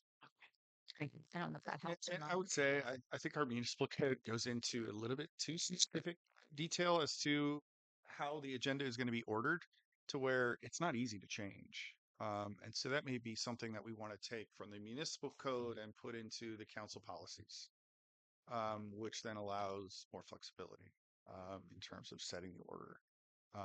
We can, put in the manual, the process by which you know, the council can request things to be placed on the agenda and what process that goes through and those types of things. I think it's a great opportunity for you guys to revisit that part of your council policies. Chair recognizes council member, sorry, Kathy. Thank you, Mayor. Now I forgot my question. Okay, it had something to do with the agenda. I really did forget. I'll go ahead and go. Quick question. So hypothetically, we have a meeting coming up at the end of the month, and there's a sale on peas and carrots at Murphy's. And I want to get that purchase of those items on the next agenda. Do I need to call a special meeting in order to get that on the future agenda? Because the expiration on the sale is going to occur. Or how would we go about doing that? Yeah, I mean, the best way, would be one to have that initial discussion with the city manager to see if that's something that is going to be on the next agenda, and if not, whether it can be. Um, if ultimately you want it on the agenda, you need to call a special meeting in order to get council collective action, that directive be given that it be placed on the agenda. Um, and I think it's kind of why I want to revisit the way in which agendas are prepared, because usually the mayor and the city manager will come with a draft agenda, probably sit down with the mayor, review it in terms of the order of things, whether it's too heavy, whether it's too light, and that'll be it. Um, and then there's a future agenda section where the council member can say, "Hey, at the next meeting, I'd like to discuss this." Sometimes there are things that need to be stacked, right? I mean, if it's a decision on, I want to approve this contract at the next meeting. Well, that may or may not be able to be placed on the next agenda. It all depends on where things are in the negotiations, whether the contract's been drafted. But if it's I'd like to have a discussion or a presentation from staff about X, Y, and Z, subject to the time burdens on staff, that can usually be placed on the agenda. And so at the future agenda items section of the public meeting, I think that's a great opportunity for the council to say, "Hey, I move that X, Y, and Z be placed on the next meeting agenda. I second that, 3 votes, and it's an action of the city council." Um, Problems come when there's 5 of you emailing the city manager saying, "Hey, I know the meeting's next Thursday, but I'd really like to see a presentation on these 4 topics." It can't happen, right? I mean, there's time constraints, there's preparation. Things can't be presented until they've been appropriately staffed. And so that may be one of those times when the city manager's like, "Yeah, that can't happen. Sorry, we'll try to get it on the next one." Um, those are the types of things that I think for the effective preparation of agendas, preparation for meetings, there's a lot of time and effort that goes into preparing for these meetings. Getting a packet together is an entire day's event by itself, if not longer. And so I think having council members individually outside a meeting emailing the city manager saying, "Hey, put this on," is not going to end well. So I think we should focus on the public discussion of future agenda items at public meetings. Go through a motion protocol. If everybody's in agreement that they'd like to hear a presentation, then great. You can, at that meeting, talk to your city manager and say, "Hey, can this feasibly be presented at the next meeting?" And I don't doubt that your city manager will give you an honest assessment as to whether or not it can be. But I think recognizing the difficulty of putting an agenda together in the first place is not conducive to individual emails requesting X, Y, and Z. I think that was kind of the focus of the agenda setting committee. It's a rare thing. I think Blue Lake may be the only entity that I'm work with that has an agenda setting committee. Usually it's the city manager and the mayor. But I think it was formed to look at the meetings and determine whether this is a 6:30 to midnight agenda, and can it be pared down to a 6:30 to 9 o'clock agenda. Um, and so, I think looking at that process is going to be helpful, because we've got a council policy that says one thing, we've got a municipal code that says another thing with respect to preparation of the agenda, and preparation of the agenda doesn't belong in the municipal code, in my opinion. It's too rigid. So, and agendas are too fluid. Are there any parameters for calling a special meeting? Are there under the mayor's authorities? Like, is it? I haven't really ever seen one except if it was like an emergency or something, but Yeah, so limitations. under the Brown Act, the mayor can call a special meeting, provided that notice of the meeting can be sent 24 hours in advance. Um, and the notice does not have to necessarily take the form of an agenda, but it does have to specify what's going to be discussed. Um, and 3 council members can do it too, but they need to be at a public meeting in order to do that. Yeah. But usually, if the city manager needs to call a special meeting, usually it's through the mayor. Okay. Yeah. So I think that having been on the agenda setting committee, I feel that we used that committee in a way that was a little different than how we're discussing tonight. We did seem to bring new items into those meetings. Um, and of course, having a meeting only once every month, there's a lot that can happen in a month. And so having only one way to get stuff on the agenda where you have to have your ducks in a row a month earlier. Um, that to me seems like an undue burden um, for all of us and all of our brains at the end of a meeting. And, we have no idea what might come up. Um, so, so I don't know, maybe either we may go to 2 meetings a month all the time. And so then that issue won't be so critical. There's not going to be 4+ weeks between the weeks. There's only going to be 2. So that makes sense. Um, but it seems like we just need ways to address, that giant time lag. Yeah, that's true. You also need, to place something on the agenda. You really do need the concurrence of 2 of your colleagues. Um, and so that's what that future agenda item section is for. Hmm. Um, if something urgent comes up, and it's truly urgent, I think it's going to either a special meeting is going to be called anyway, or it's going to go on the next council meeting agenda anyway. Um, but there's really not an effective way to provide that direction in terms of the agenda preparation outside of a public meeting. The agenda setting committee is an interesting idea to provide some feedback on what the agenda is going to look like. But using that to if it's the committee in isolation that's talking about, hey, it'd be great to discuss X, Y, and Z, fine. But when you start taking, recommendations from people who aren't on the committee and then bringing that into the future agenda or into the agenda setting committee meeting, then we get into a problem. Okay. Yeah, and I don't feel that was the intent of the agenda setting committee at all, to present new items that hadn't been talked about by council in open session. Yeah. It was really just to formalize what was going on at what place, and to determine whether, like you said, if it was too heavy, too light, things need to be moved around, but not what items are bringing new things that are outside of the scope of the full council. And I think that's consistent with the timing of the agenda setting committee meetings in comparison to when the agenda needs to go out, because Mhm. they happen in pretty close succession. Hmm. And so, if at the agenda setting committee, one member of the committee wants to bring a few items, there's really There's no time. yeah, I mean, there's not enough time to staff it up and get it on the agenda in time. So I think better use of the future agenda section of the meeting would be a good way to do it. And even if the agenda begins to list those items that have been approved as future agendas on the agenda, so there's a comprehensive list on each agenda as to the items that are still upcoming. Mhm. I think that's a good way to track it. Any more questions from council?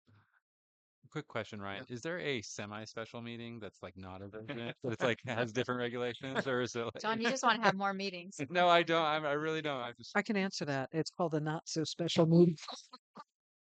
Yeah.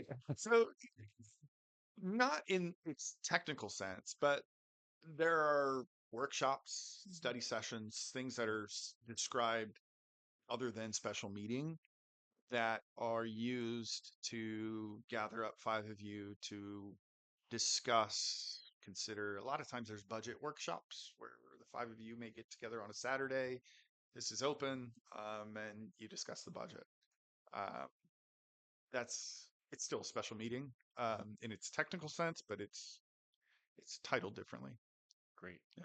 And then quick question. If an agenda is ever too light, what do we do? Do we like Celebrate. No, we just get to go home early.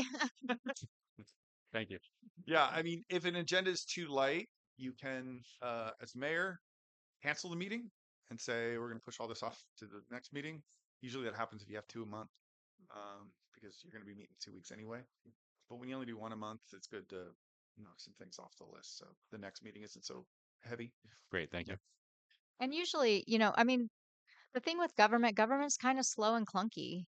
Things don't move really that fast, and um, I haven't really seen in my tenure here that we've had the need to have a lot of special meetings. We've done it, like you said, for ordinances that had to be, that were kind of more urgency in nature. But normally, there's really a process for government. There's a lot that goes behind it. There's a lot of due diligence process. So we don't really have the ability to move things.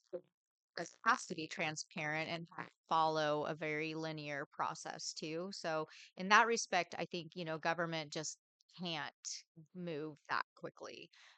Where sometimes that's frustrating, but that's also to protect the public's interest as well. And I think it's important to kind of stay within that. It protects all of us too. Like Ryan said, taking pressure off staff. If individual council members are, each one of you is asking, me to place things on the agenda and things, like all of a sudden I could have, 10 items of, and it's a lot of extra work. I might not be able to pull it off. It might not be reflective of, what maybe the other council's interests are, or, so it starts to become more like micromanaging. And that's clearly delineated in our code, and those expectations that there's a clear kind of get into that realm.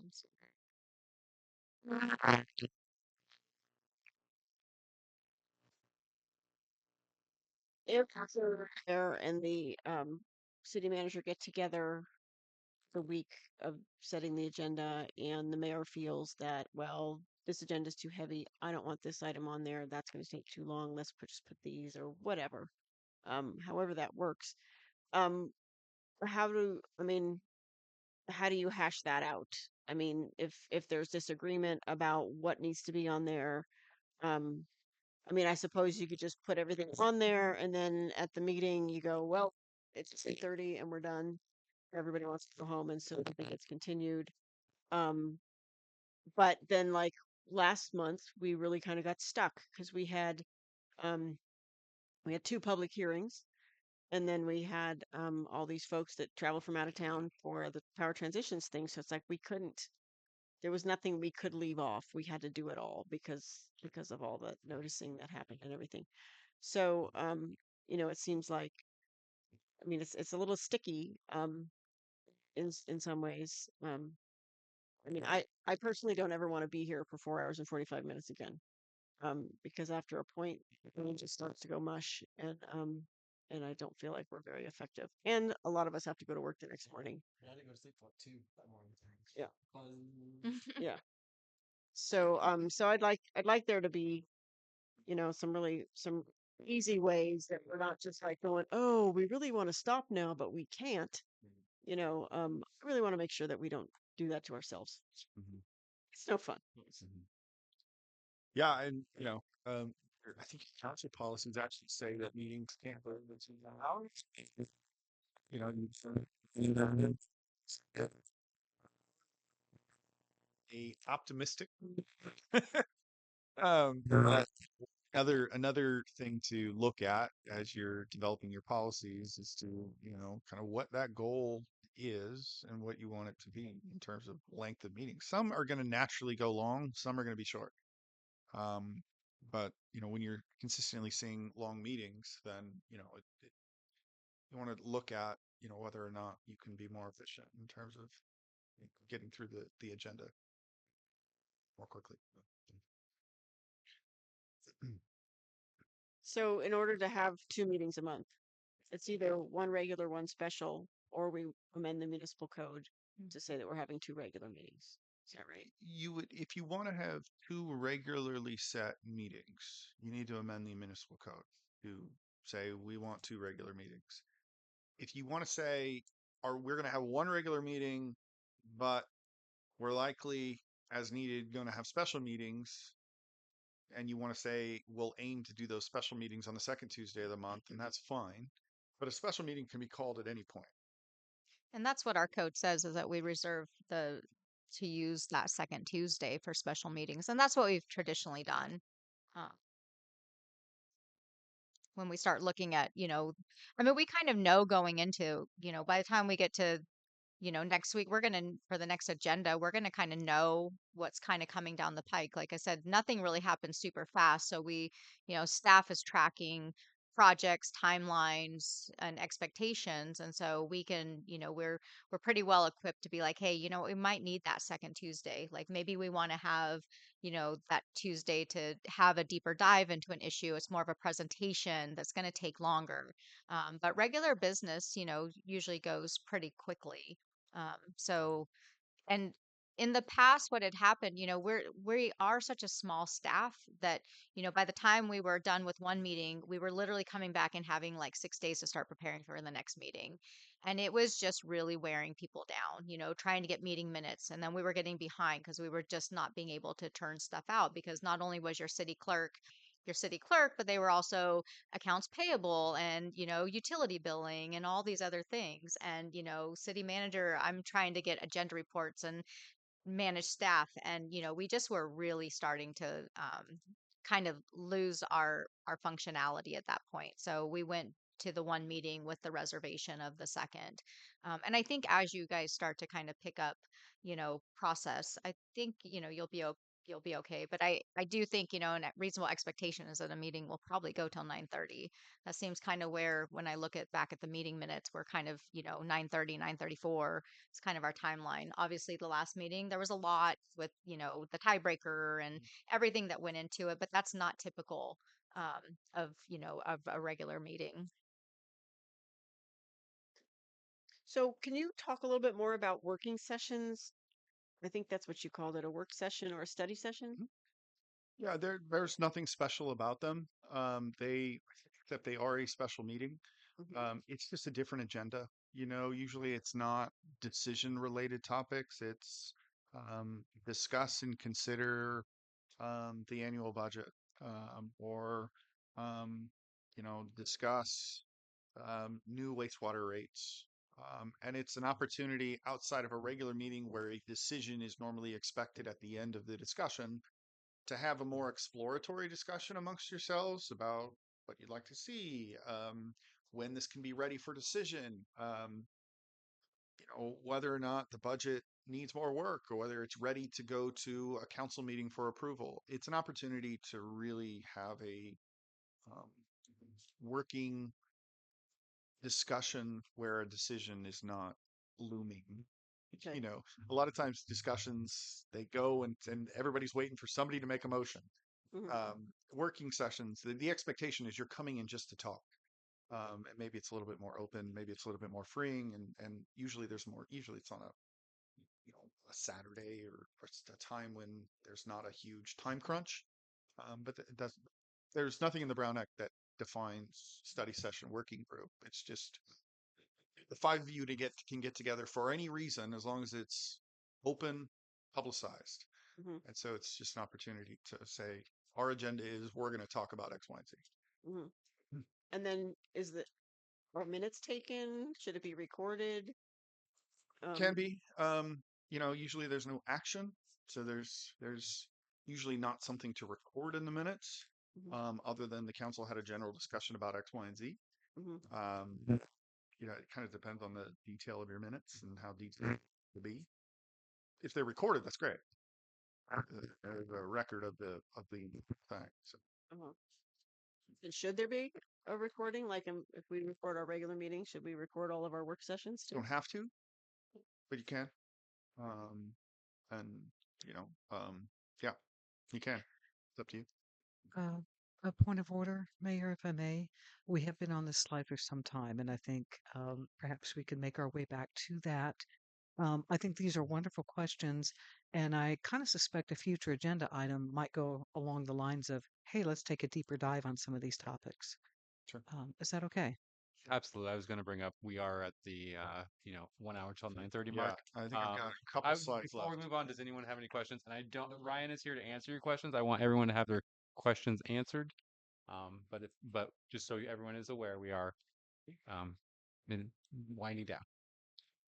Yeah, so just next slide. That's by this time, I think we've covered this, but unilateral written communications from staff to all members of the body is fine to provide informational or advisory memorandum updates. But again, we're using the BCC. We're not replying all. Um, Individual meetings with staff is perfectly okay. Each of you, 2 of you at a time, can meet with the city manager. One of you know, as long as 3 of you don't show up, then that's fine. But I think that's all in line with what we've been talking about. Next slide, maybe. I won't read this. You have this, but this is just so you know the mechanics of how agendas are discussed under the Brown Act. Big thing is they need to be ready 72 hours in advance for regulars. Next slide. Should be obvious by now, but we can't take items on things that aren't properly and timely placed on the agenda. There's 3 narrow exceptions: emergencies, urgency matters, and when an item appeared on an agenda and was continued to an adjourned meeting held not more than 5 days earlier. So you may see in your tenure on the council an urgency item come to the council that requires placement on the agenda, despite the fact that it was not on the agenda. That is something that can happen. It needs to truly be an urgency item, meaning it could not have been foreseen that it would need to be on the agenda 72 hours prior. And then there's 2/3 of you need to approve it, but if we ever get there, I can walk you through the process. Next.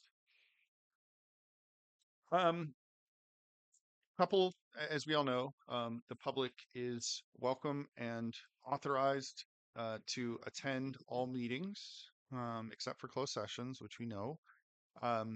Members of the public cannot be required to register their names or provide other information, complete a questionnaire, sign in, whatever it may be. Even, come up to the podium and state your name. If somebody says, I don't want to state my name, they don't have to state their name. So,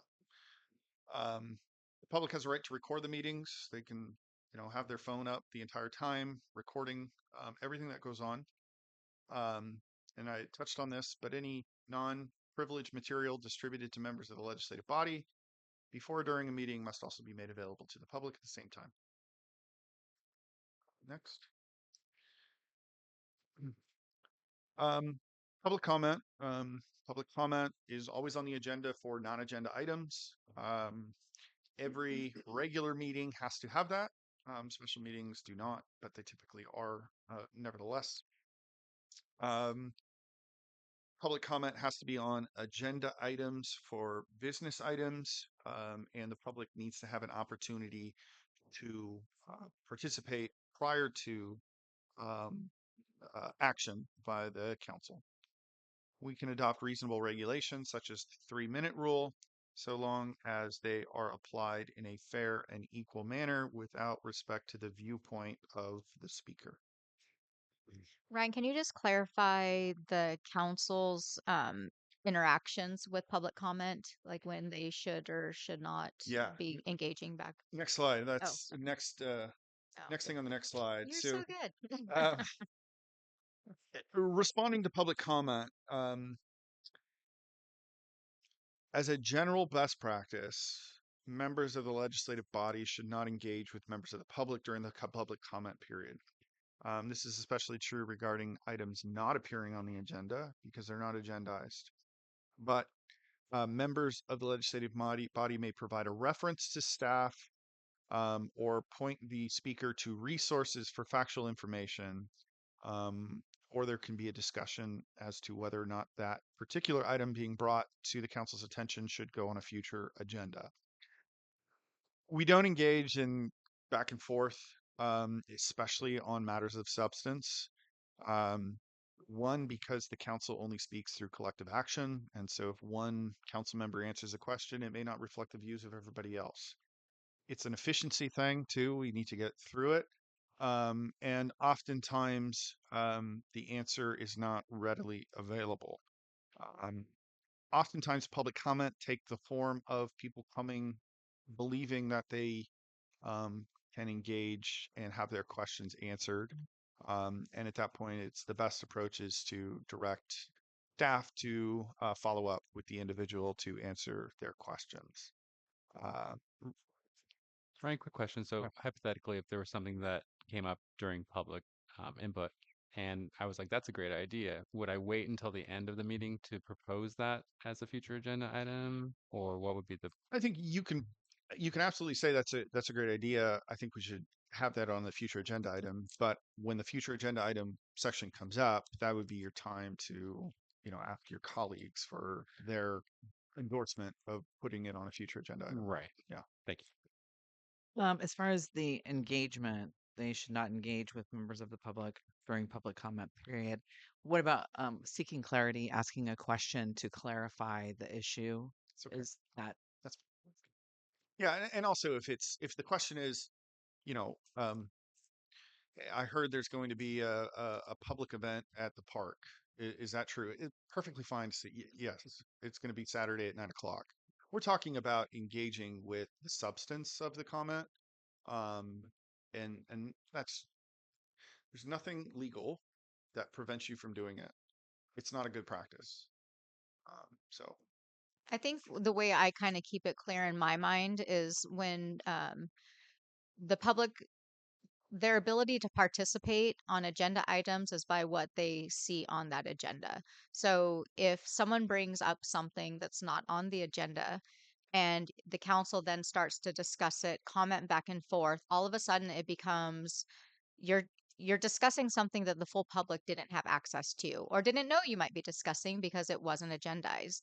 And so that's kind of in my mind how I kind of keep it like in its the correct lane where you can bring it back for a future agenda so that it can be discussed. So take in that information, but once you start going back and forth, now you're taking on a discussion that not everyone in the public knew was going to happen, and they may be interested or they may have information or staff may have been better prepared to provide you with more information at that point.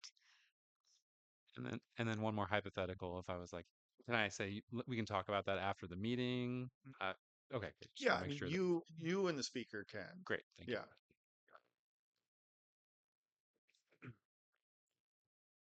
Okay. So I've got a note on there about preventing disruptions at meetings. It's just explanation of the right and the process if that ever were to occur. We don't, I'm happy to answer any questions, but I'm not sure we need to go into detail about that. Next slide. Closed sessions.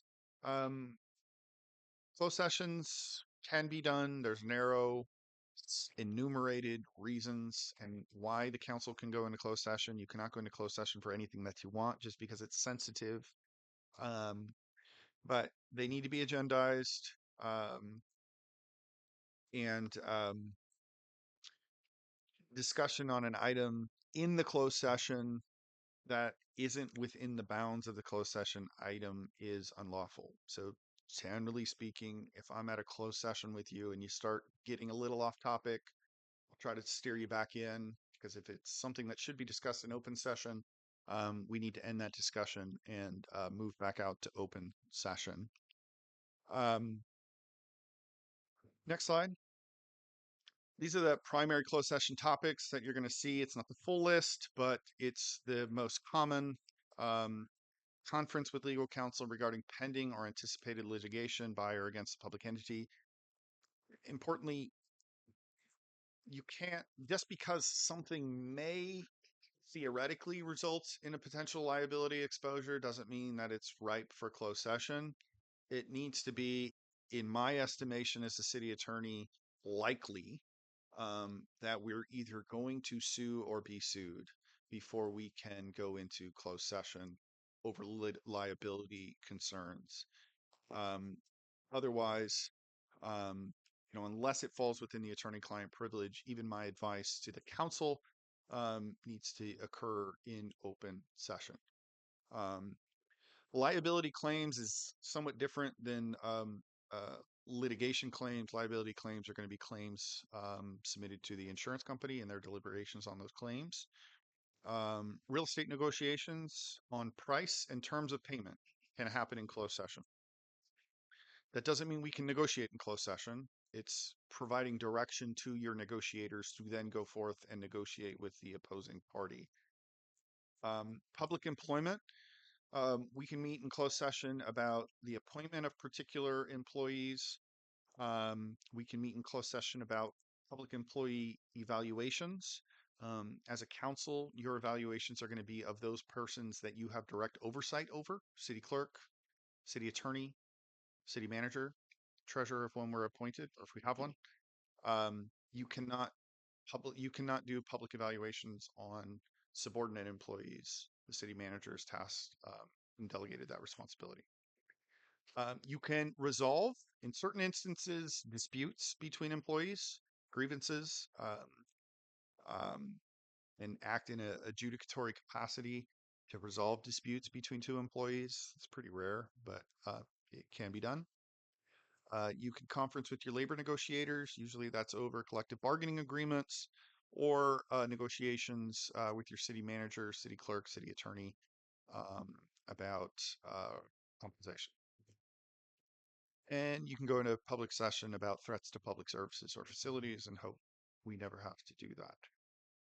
Next slide. Just one, you can go to the next slide. Just two slides on the California Public Records Act. All the records of the city, with some exceptions that are enumerated in the Public Records Act request, are public documents, meaning the public has a right to request and inspect those documents. We don't need to go through all the exemptions, but generally when a PRA is received, initially staff will look at it and determine whether or not it's pretty straightforward. If there's concern, sensitivity, confidentiality, or whatever the exception are, usually it's referred to me and I'll take a look at it. But for your purposes, I think it's important to see the next slide, which is, I think we had this conversation last time, but do not use personal email for conducting business as a city council member. Use your official email address. I don't want to have to go through your Gmail account in response to a Public Records Act request to determine what is pertinent to the city versus what isn't, what is partially personal and should be redacted versus what is business and shouldn't be redacted. Use your official email, please. Text messaging.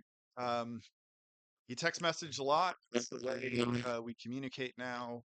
But if we get a PRA request for any and all communications between council member and Joe Smith, and you have text messages about Joe Smith, those need to be produced. I need screenshots and they need to be produced. They're public records. So, use some discretion when texting about city business because it is a public record. And that's the second bullet point. And the last one, reminder to yourself before sending any communication that it likely is a public record and may have to be disclosed and somebody may see it. One last thing before we wrap is I am going to be sending each of you a summary of the Brown Act social media rules. There was a legislation that was passed called AB 992, which addresses the intersection between the Brown Act and social media. And there's two main points of the law, and I'll send you a write-up on that, and we can post it online too. AB 992 clarifies that public officials may have their own social media. You can use social media. You can use social media to provide information to the public, to answer questions, to solicit information from the public regarding a matter within the body's subject matter jurisdiction. But social media is a trap for serial meetings. Council members should not comment and cannot comment on other council members' social media posts. Even if it's only two of you, that is made unlawful by 992. You also should not comment on other people's social media posts, because if two more of you comment on that same post, even if it's just a thumbs up, that's a serial meeting and is made unlawful by AB 992. So the courts haven't really worked out the bounds of AB 992, but I'm going to send a good summary in AB 992 from Best and Krieger law firm that really summarizes what the restrictions are. and it's just a good practice to watch out for that as you use media to talk about the business. Comment. Social media Yep. policy. I don't- Right. All distributed. Social media is a trap for Brown Act violations, and there are folks that look to find those violations and try to hold public entities accountable for it. So be careful. Rule of thumb: do your own posts. If it's personal in nature, it does not apply, right? If you want to post Thanksgiving pictures, post Thanksgiving pictures. But if you, as a council member, want to use social media to conduct official business, make your own posts. That's fine. Don't post on other people's posts, because the odds are that two of you may also comment on that post, and then we have three of you commenting on the same post. Don't do that. Don't comment on another post by a fellow council member, because even if it's only two of you, it's made unlawful by AB 992. So use of social media should be used sparingly about official business, because you don't always know if you're commenting on somebody else's post that, two other council members liked it, disliked it, commented, 5 days before.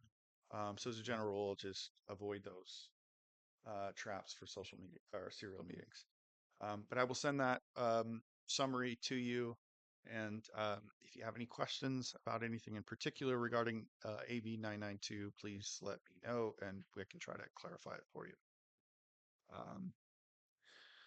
Other than that, that's all I have. Thank you very much, Ryan. Appreciate it. Yeah. I believe.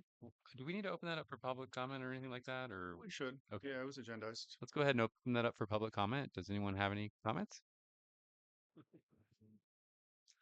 I was curious if anyone had any comments about the discussion we had with regards to the Brown Act and all the other regulations, Rosenberg's Rule of Order. Seeing none in the public, anyone on Zoom? I think we have Julie up there.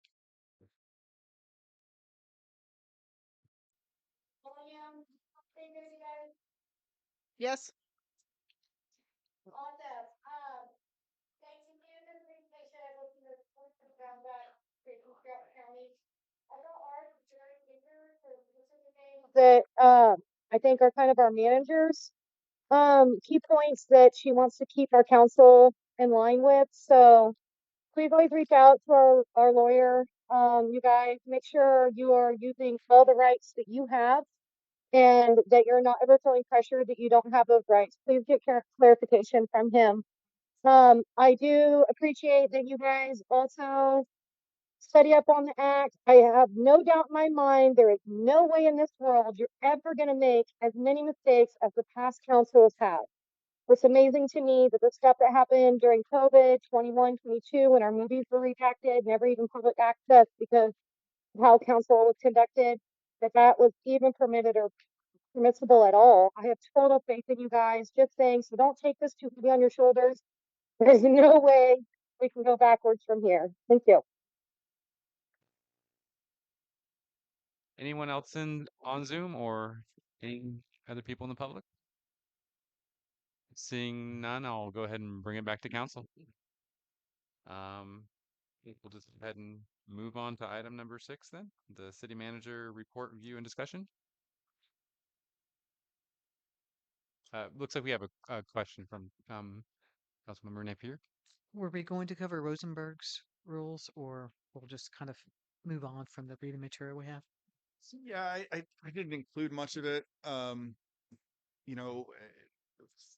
Rosenberg's rules are pretty complex because they're really meant to govern legislatures.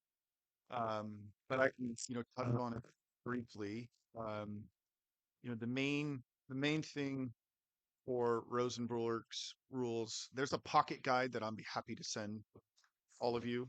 But really it covers quorum, and that's the majority. And then motion practice, motion, second, and then a vote. I think those are the main things for your purposes that you need. There's some rules on reconsidering prior actions, and a lot of those things are one-offs that I can provide some guidance on when they come up. But I'll send the pocket guide, and I think that's a good one pager that'll be very helpful. And could that hypothetically be a special workshop session? I mean, hypothetically, if we wanted to. Yeah. Thank you. I did have a Yeah, on a Saturday. Thank you. I did have a question on in making motions, and I think sometimes that there's a realization that maybe it doesn't quite work, so you could retract a motion or you can amend the motion, um, just so that we don't have it die and we can get some kind of progress going. Mhm. Could you just touch on that a little bit? Yeah, so once a motion has been made and seconded, that motion should come to a vote before another motion is made and seconded. Once a motion is made and seconded, um, that motion can be amended by both the person or the motion can be amended by the motion maker, and then the acceptance of the amendment also needs to be seconded. So for example, um, oftentimes what comes up is, I move to adopt resolution, 47, and then second, and then through the discussion, somebody says, I think we should change this recital from, whereas X, Y, and Z to whereas A, B, and C. Can we amend? Would the motion maker amend your motion to accept that revision? You'd say yes. The seconder would say yes, and then you've got a motion that is to adopt ordinance 47 as amended. Um, the important thing is once a motion's made and seconded, it needs to go to a vote before somebody else makes a competing motion. And that motion may fail, and then the floor is open again for receipt of another motion. Um, I think that the amendment process comes up a lot. The order of things, some public entities take public comment before a motion's made, some take public comment after a motion's made. I don't have an opinion on that one way or another. It's really council's preference because you can make a motion at any point. So is there anything else in particular about that I could help address? Okay. I have a little question. What if somebody makes a motion and before it's seconded, somebody else makes another motion? Yeah, in that instance, I think the mayor, as the chair, should table the motion and ask for a second. And if Mhm. there's no second, then that other motion can be made. But you don't want to have a race to a second, right? Where it's not clear what motion one person may be seconding. So if that occurs, the mayor would say, let's hold off on that motion. Is there a second on the first motion? Yes, then we go to a vote. If there's not, then that motion, then you could then ask for a second on the second stated motion. Okay. Yeah. Okay. Thank you very much. Any other comments from council? Seeing none, we'll go ahead and move on to the city manager's report and review and discussion. This is a presentation, discussion, and potential action item. Yeah, so I wanted to provide the new council with uh, my city manager's report. This is a report that I try and do monthly, trying to keep the council apprised of current projects, status, sometimes recommended next steps. Over the years, council has asked to see this information presented in different ways. So I wanted to offer that up, that I am flexible on how this information is presented. This is kind of what we landed on with the last council, how they like to be able to track projects. It's an opportunity for you to ask me questions if you would like I said, information presented in a different way, or if you'd like to ask questions about any of these projects tonight, I'm happy to do that and provide you more information. Or if you'd like to take time later on and we can meet about projects. But I wanted to provide you, I mean, there's a lot of like small projects too that take place kind of on a daily basis and things we're working on, but these are kind of the big ticket items that are moving forward through a process, and this is kind of the current status. So just wanted to provide you with this information. Like I said, I'm open also. Just thinking though about tracking mechanisms for projects, keeping it somewhat manageable for myself as well. I know sometimes there will be timelines and Gantt charts, and at some point it starts to become really burdensome to try and manage that on a monthly basis. So, but like I said, I am flexible on how you would like to be presented and in what durations, formats, and if you have any clarifying questions, I'm open to taking those. Just wondering if you have a preference from previous formats that you've used that work for you efficiently. Yeah, I've been using this one for quite a while, but I'm not really like, committed to anything. I just kind of have this now as in my system, and I just kind of keep updating. So I'll go back, and sometimes not every project makes progress each month, so some of these are longer term projects, and so they may have just kind of like it's ongoing because I don't really have anything really substantial to report at that time. So yeah, I'm like I said, I'm not wedded to anything particular.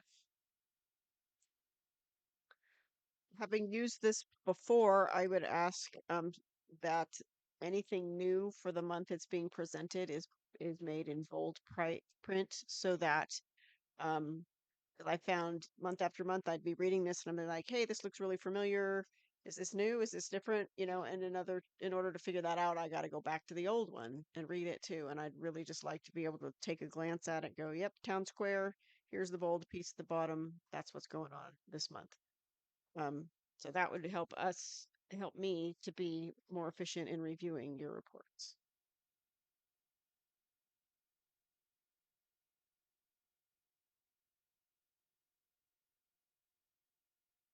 Any other comments from council? No comments. I was just gonna say, in some situations with project management, sometimes an action items report template out of Excel, a simple template that identifies prioritization and percentage completion, and then comment section for any support that you might need from council.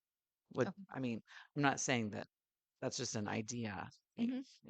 certainly adding anything in here that you would need from us. Okay, absolutely. I do second that. I think it's some sort of Excel sheet with like a for per project would be helpful so we could see like an overall projected timeline, not necessarily holding anybody to it, but just having some notes and we can see I think these reports are great too, but in conjunction with the reports, I think it would help us realize how far we've come or what's to be expected. Because I think a lot of the time these projects do take 5 to 10 years, Hmm. and people are like, "What's going on with this project?" So I think in a way that would be helpful for us as well.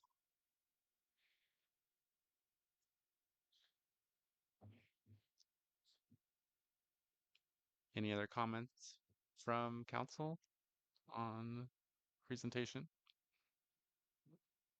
Just wanted to make a comment and thank the city manager for responding to my PRA because it really was less than 24 hours that you had to respond to it. So as I was going through this, the report, and we're a lot of us are new here, even though we've been following stuff and attending the meetings. And for me to better understand what was going on with the city corporate yard, to be able to find out, where were the minutes that were involved, where was the declaration of surplus property. And thank you for being able to provide some of that. I had found some online too. Um, when reasonable, if you think it might be something that will help on ramp those of us who are new or maybe not in the know, if you had the time or inclination to include a little reference, then maybe we can kind of get ourselves up to speed Sure. quickly. Absolutely. but only if that works within Yeah, your and like I timeframe. said, if there's anything in here that you'd want to go over more in depth, I'm happy to take the time to do that, and be able to provide any backup documentation or just kind of walk you through where we're at, how we got there, what we're anticipating as next steps. Because this really is, just kind of a monthly synopsis of, where we're at, where we're going, what's been accomplished. It doesn't really encompass a full detail of each project at that point. Are there any key aspects that you want to point out specifically that you want to go over You to know, your report? Yeah, I think there's I guess I would just point out that I think for a small city we've got a lot going on and there's a lot of exciting stuff. A lot of this, things take time. So, it may start to feel like, wow, she keeps reporting on the same thing. Like, but like I said, government does take time. And I think with limited resources, we've been able to make some pretty significant progress. And there's, like I said, I think a lot of exciting projects on the horizon. So that's probably the main thing I would point out. Um, and we're doing this with a pretty small staff and being creative at funding sources and the commissions also I would give the commissions a lot of credit. Our commissions do a lot of work. We have 5 commissions and they meet monthly and they do a lot of the footwork on any of these projects. And I rely on our commissions a lot to help out. A lot of times they form ad hocs, they do research, they do outreach, they bring back things, we talk and, formulate ideas. And I really do rely on them a lot, is because we do have such a small staff that those commissions really do become a lot of kind of the backbone of project development. And so they're a really great resource, and I really commend them all for all the work they do for the measly sum of $0 to do that work. So they're a great resource as well. Uh, any other questions, guys? No questions. Okay.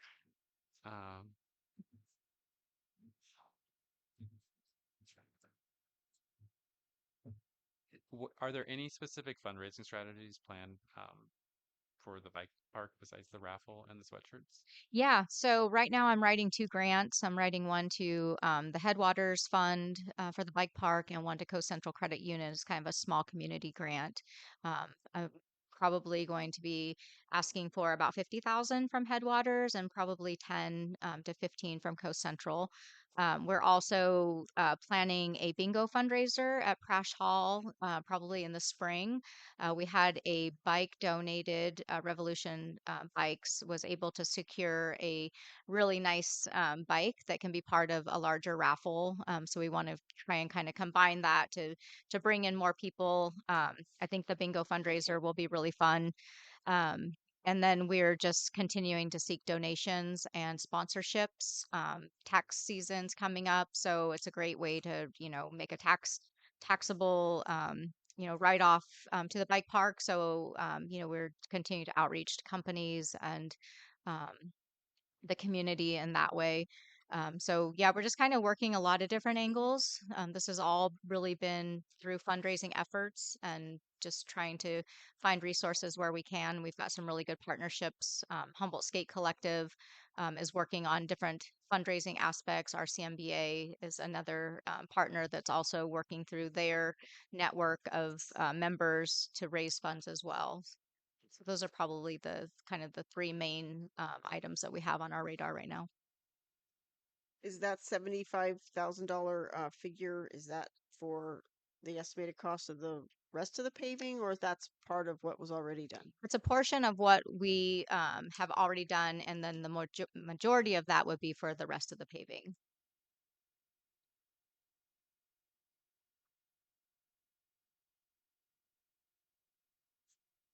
Just roughly offhand, do you know how much we owe right now on that paving?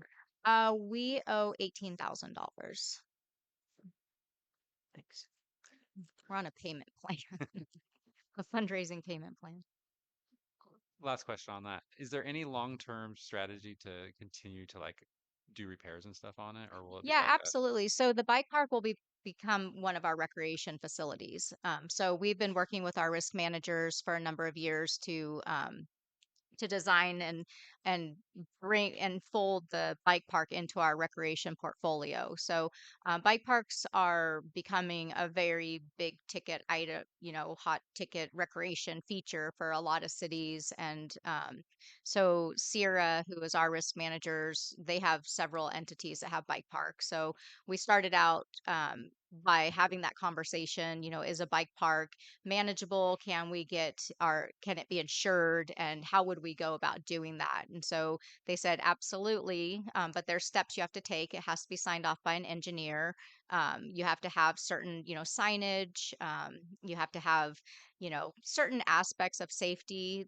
Mostly that's usually covered through signage because you'll see, cities have skate parks all over. And it's actually, skate parks and bike parks and things like, horse arenas are kind of low level. They seem like they would be a high risk venture, but they're kind of low level claim. Not, you get very few claims from bike parks and skate parks because I think people go into these types of recreation activities knowing that, hey, if I get hurt, it's probably at my own risk. So we've had very few claims over the years, even from skating, horse arena.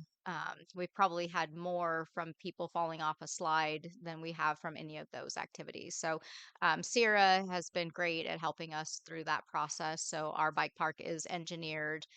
It will have all the required safety signage and fencing and everything to go along with it. One more question. Mhm. I know that when they had like the 1 or 2 days it was open, it was like packed down there, which is Mhm. great. Um, do we have a long-term parking plan for that and combined with additional ventures down there? Absolutely. So we do have a master plan for the Powers Creek district. The Bottawat project is also being designed in partnership with the bike park to have co-parking. And so that's, the bike park was a real selling point for the retail commercial space for the Bottawat community project as well, because that project also has retail commercial space being built in. So we're already working with some businesses who are interested in coming out as part of that. And the biggest selling point has been the bike park and the recreation trail. So being co-located in proximity to that feature, because they really recognize that that feature is going to be a big draw for not only our local public, but I fully expect it'll be a regional, if not national draw. Our bike races are pulling people from Washington, Idaho, Utah, Nevada, all over, coming down British Columbia, coming down to ride our mountain biking trails. And I think the bike park is going to be a part of that. So when we looked at the Bottawat project and looked at where, parking, access, trails, how those all intersect and connect, those are all being planned comprehensively. Thank you. Mhm. Seeing no more questions, One more question? do we need to take action on this? It does say No. action. No, So, this is just, Yeah. yeah, I just had it listed as action in case you wanted to change anything or wanted to take some form of action. and we don't need like our suggestions don't need to come as an action. Is that I correct? think you can just do that as a directive. Okay. Yeah. Just a question on revenue Mhm. associated with a bike park. Yeah. Is there a plan? Are we charging entry for this or overall usage or rental for events? And I know this is like a more complicated answer than Mhm. the question is. But how do we expect to see impacts on revenue with this? Yeah, absolutely. So I think there's a lot of aspects to the bike park that will start to kind of unfold as we get closer to having a facility that's complete. There's a lot of talk about the ability to have events. We've already have some bike park, not bike park, but bike promoters. They do, these larger scale bike events that have already contacted us to talk about doing different events and what that would look like. There's opportunities to do private rentals. We rent out like our skating rink.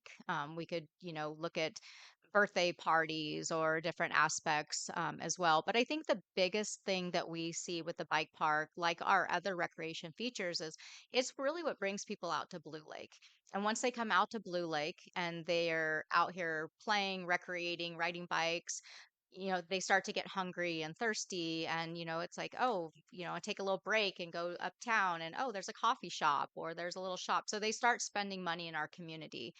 We're already having thousands and thousands and thousands of people every year come out to Blue Lake to recreate. What we need to now do is find those mechanisms to allow them to spend more money in our town. We're already bearing the burden of them coming out, so we might as well make some money off it at the same time. So that's really a big part of looking at the bike park as part of our recreation economic portfolio, is how do we then make those linkages and provide those amenities and features that those people coming out here are going to want. So is that an ice cream shop? Is it a bike shop? So small business starts to um, be attracted to those features. And so we really see it as an anchor. Will there be a charge? Like if I want to use, is it open It would access be all the open time? access. Yeah, absolutely. Yeah. And it'll be open access 24/7, or do No, we close so it? all of our recreation facilities have open and close time. So it's usually, sun up to sundown to when it's dark. So that will also be in place. We'll also be building fencing around the park, and eventually there'll be some lighting. But right now, yeah, it'll be managed the same way our other facilities are managed. Thank you. It won't be, we won't be able to keep everyone out. It's just like at the park, you have people running through the park at, you know, all hours, playing at the park, but the legal hours of operation will be identified. Thank you. Apologies, everyone. We need to open this up to the public as well. Does anyone have any comments on this item? Okay, great. Anyone on Zoom? I'm not seeing anyone with their hand up, so I'm assuming that's a no. All right. We do have one. Sorry, go ahead, Julie. Sorry, I wasn't saying you guys just kind of skip, but I wanted to thank you for being on, and a few questions you guys did. On the agenda was listed as an action item, and I do see within the report there is station, just curious if that could be something that's, brought up tonight. It was in our, services at the top for, our negotiations with, Brazil and stuff. So maybe that's another item we could bring back to this council, like, are you guys happy talking to Brazil and Trinidad, I think there's a lot with it, like there's a date there for me, just highlight things, like, said, put these kind of big things in bold, dates that are coming, actions that are needed, recommendations that are needed, maybe just make them bold within the report. But I also think you guys being new, there's a lot of dialogue, each individual one of these, beyond just the short scriptures you guys have tonight, that perhaps we should start breaking them down by priority base, which ones is action first, which one's actually moving faster, and we could start thinking of a way that they discuss a little bit more thoroughly, that's a long night tonight. So thank you, my thought. Thank you. I appreciate it. And last call, Publix and Zoom. I'm gonna go ahead and bring it back to council. I'm good. All right. Should we wait for anybody to return or just go ahead and Unless you move have on? to go to the bathroom. Introduce the next item. Okay. I'll go ahead and introduce the next item, and that is item number 7, which is City Council Commission Liaison and Board Assignments. This is a discussion and action item. Mandy, do you want to fill us in on where we're at with this? Sure, you guys are really close to having this finalized. So at your meeting on the 10th, you guys wanted to bring this back kind of for finalization and adoption. So if anyone has any changes after you've had a little bit of time to, kind of think about dates and times and meetings, and if there's anything that interferes with your ability to be able to take these on. But I think you really were down to, it looks like the Economic Development Commission liaison, we needed an alternate, and then we needed I think arts. we should wait for Kat to come back. Oh, I didn't even see she was on. 'Cause Sorry. we're getting kind of deep into the topic, and I think she should be part of the conversation. Point of order.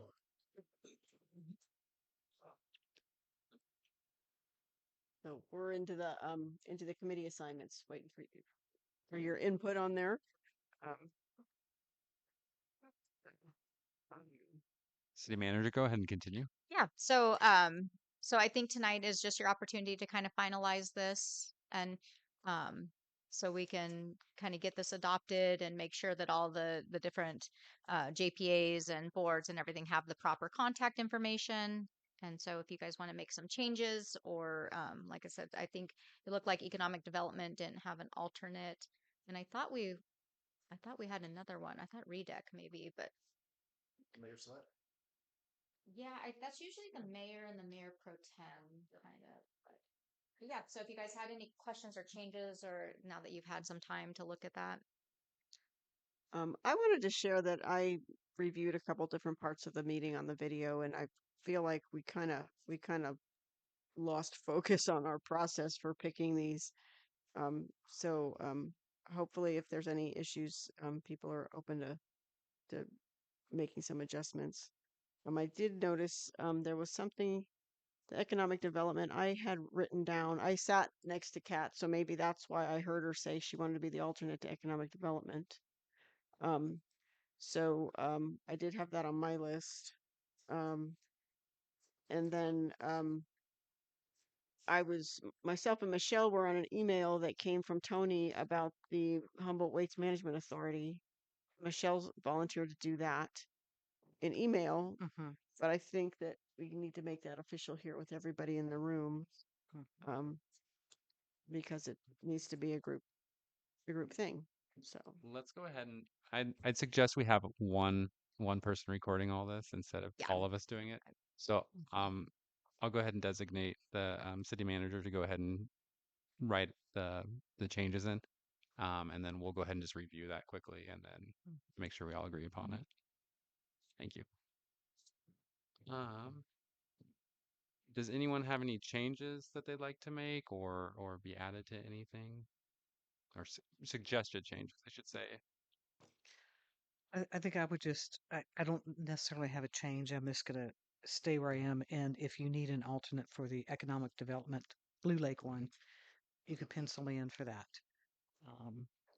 But I did want to point out that we're a new council, all getting our feet underneath us. But we kind of had established a process and a sequence, and then that began to unravel. So I hope in the future, as we learn Rosenberg's rules of order, that we can kind of be mindful rather than in our excitement jumping forward and picking more and more. I'll go ahead and ask the council, do we want to redo all of this or do we want to go ahead and just stick with it? I just want everyone to be happy when they leave the room here. I don't want to ask to redo all of it, but I did notice that Chris is the primary liaison to two of our four Blue Lake commissions, and I just thought it would be good if we were sure that everybody has an opportunity to have a Blue Lake commission if they want one. I see. Just because it's kind of nice to have that so that you are, staying in touch with. Yeah, I mean, I was interested in RRDC and Kat has it, so I can swap that out. No, I'm not looking to swap out my first choice. Thank you. Yeah, I'm all my stuff off at the beginning. It's a day. And it looks like it got recorded that way too, Chris. I went back through the meeting, and then I think that's how it kind of began to.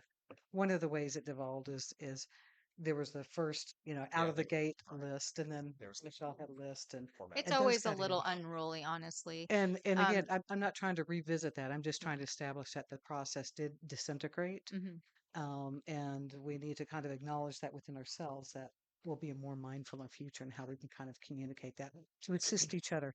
I don't think I certainly wouldn't put it on the mayor. I think you did a wonderful job guiding us. So did staff as well.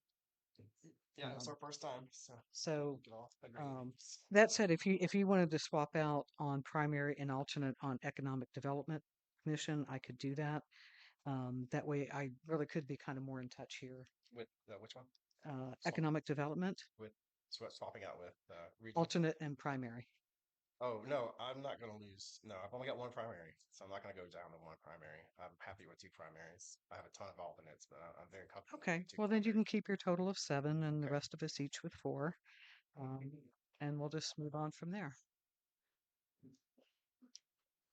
Um, Elise, could I steal your alternate to League of Cities? You can say no. You want mine? If just the Yeah, go alternate to for it. League of Cities. Yeah, that's fine. Uh,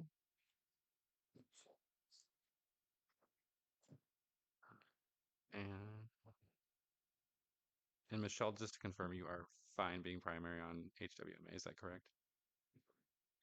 Yes. Yes. okay. And since I just lost my alternate, I'll go ahead and I'll do alternate for HWMA. But I do need some notice because I can't attend that meeting in a timely manner unless I have a good amount of heads up because I work until 5:30. So so if I have some heads up, I can get it done. Yeah. But anyway.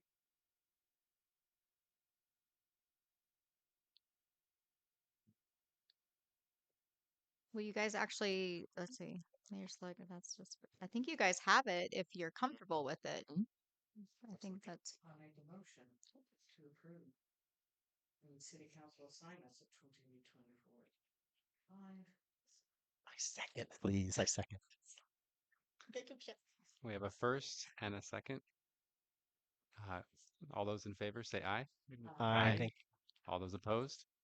Hearing none, we've approved the commission and liaison board assignment. Right. Thank you. Did we need to take? We need to take public. I was input going to there? interrupt you and say Yeah. we should probably do that, but you're on a roll. Sorry about that. Any public comment on that? Hearing none. Any public comment on Zoom? If hearing none, we'll go ahead and just confirm the vote. Thanks.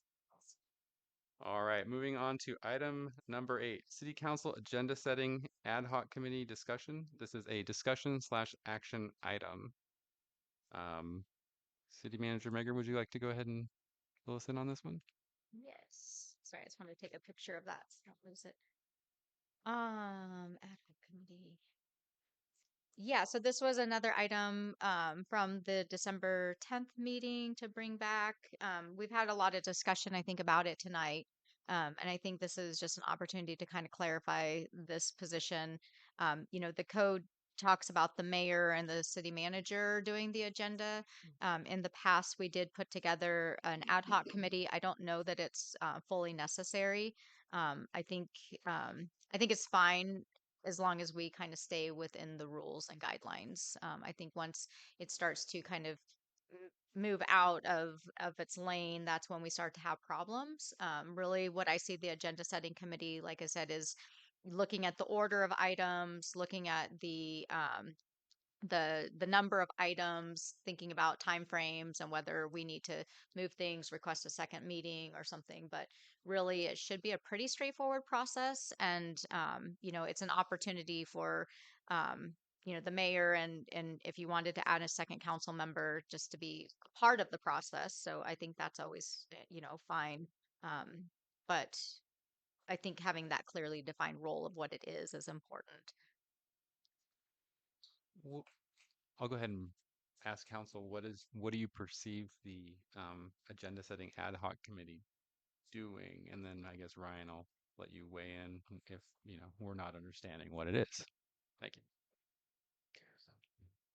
Well, I heard all the discussion that we had earlier, and I don't have a problem with that. However, I still have the concern that if we're only having one meeting a month, that that there may be a need to bring things to the agenda um, other than what was mentioned at the previous meeting.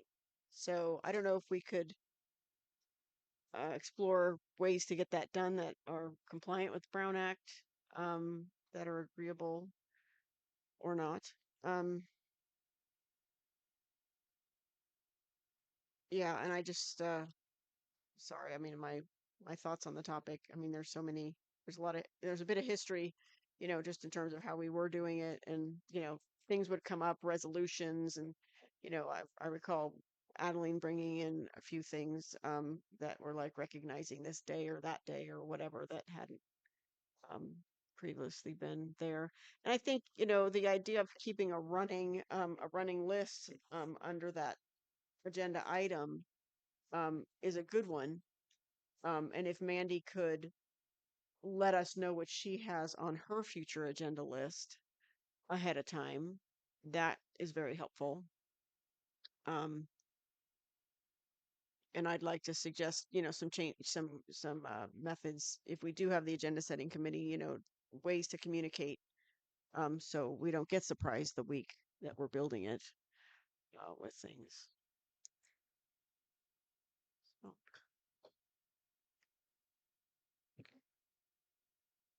Well, I think if we're going, it may, oh, sorry, Yes, go ahead. you haven't It's recognized an me. op I'm sorry. Do I need to recognize each person, or can I just allow it to be like a free forum and as long It's as up to you. okay. I think I would prefer that you You guide a Does bit everyone as we prefer go. we just recognize? Okay, great. I'll go ahead and do that from now on. Recognizing council member Napier. Well, that's cumbersome. I'm sorry. But you can't just nod and say, go ahead. Okay. Thank you. I did have, I kind of share the concerns as far as if we're waiting, if we're only going 1 month to the next before we're able to establish an agenda. So I think we kind of have two separate issues here. If the council is going to move into, 2 meetings a month, and then if so, what does that agenda setting process look like? And then if we continue as we are now, and then what's the criteria for setting that agenda? I do have a question on final approval of the agenda as far as who makes the determination of what agenda items on there. As you had suggested, a running list of items that have been approved in public. So how is that, who makes the ultimate determination of what that order is and when it might be presented? So it's the council's agenda, right? And so the council can make determinations as to what it wants on the agenda. It should be a collaborative process because some things are appropriate to bring onto the agenda. Some things are never appropriate to be discussed on an agenda, and some things, just as a matter of timing, aren't appropriate. So, really, that authority is delegated to the city manager to determine what the agenda is ultimately going to look like. Usually, that's in conjunction with the mayor's input. But again, that future agenda item of the prior meeting is an opportunity for the council to provide collective direction that this will be on the agenda. You know what I mean? And so I think that's the opportunity for the council to do that. Because otherwise, outside of a meeting, you don't have the opportunity to, you know, dictate or place things on the agenda without, you know, with the approval of your colleagues. So. And then there's just kind of, day-to-day operational things that come forward that, that we might need an action by the council on a certain item, or there's, a resolution that are just more like day-to-day management activities. So those are more of the things that I put on, and I try and be, careful about overloading but there's sometimes where we just, we've got to get your authorization on something, say. Um, but yeah, I think just the future agenda items, we keep that as kind of a running list. It gets captured in the meeting minutes. We take that from the previous meeting, we bring it forward to the next agenda. So there really shouldn't be, I don't see where we've had like urgency items that, if we have something like that, then, those could be, brought to me. We can kind of figure out whether we need another meeting or something, but I don't routinely see where we, aren't meeting enough to be able to get our, the day to day, administration of the city is suffering because of that, or there's an item that, is just this burning item that couldn't, be part of the process. It seems like the process works. It does give you a month between meetings, but that also gives us a month to like make sure minutes are done, that we're vetting a project, we're getting you the best information, staff time, agenda reports, all of that. So it does, it ticks off pretty darn fast at that point. So If I may. Yes, go ahead, please. Yeah, I'd rather just go with the mayor and the city manager making those decisions personally. So I'm comfortable with the status quo on that. I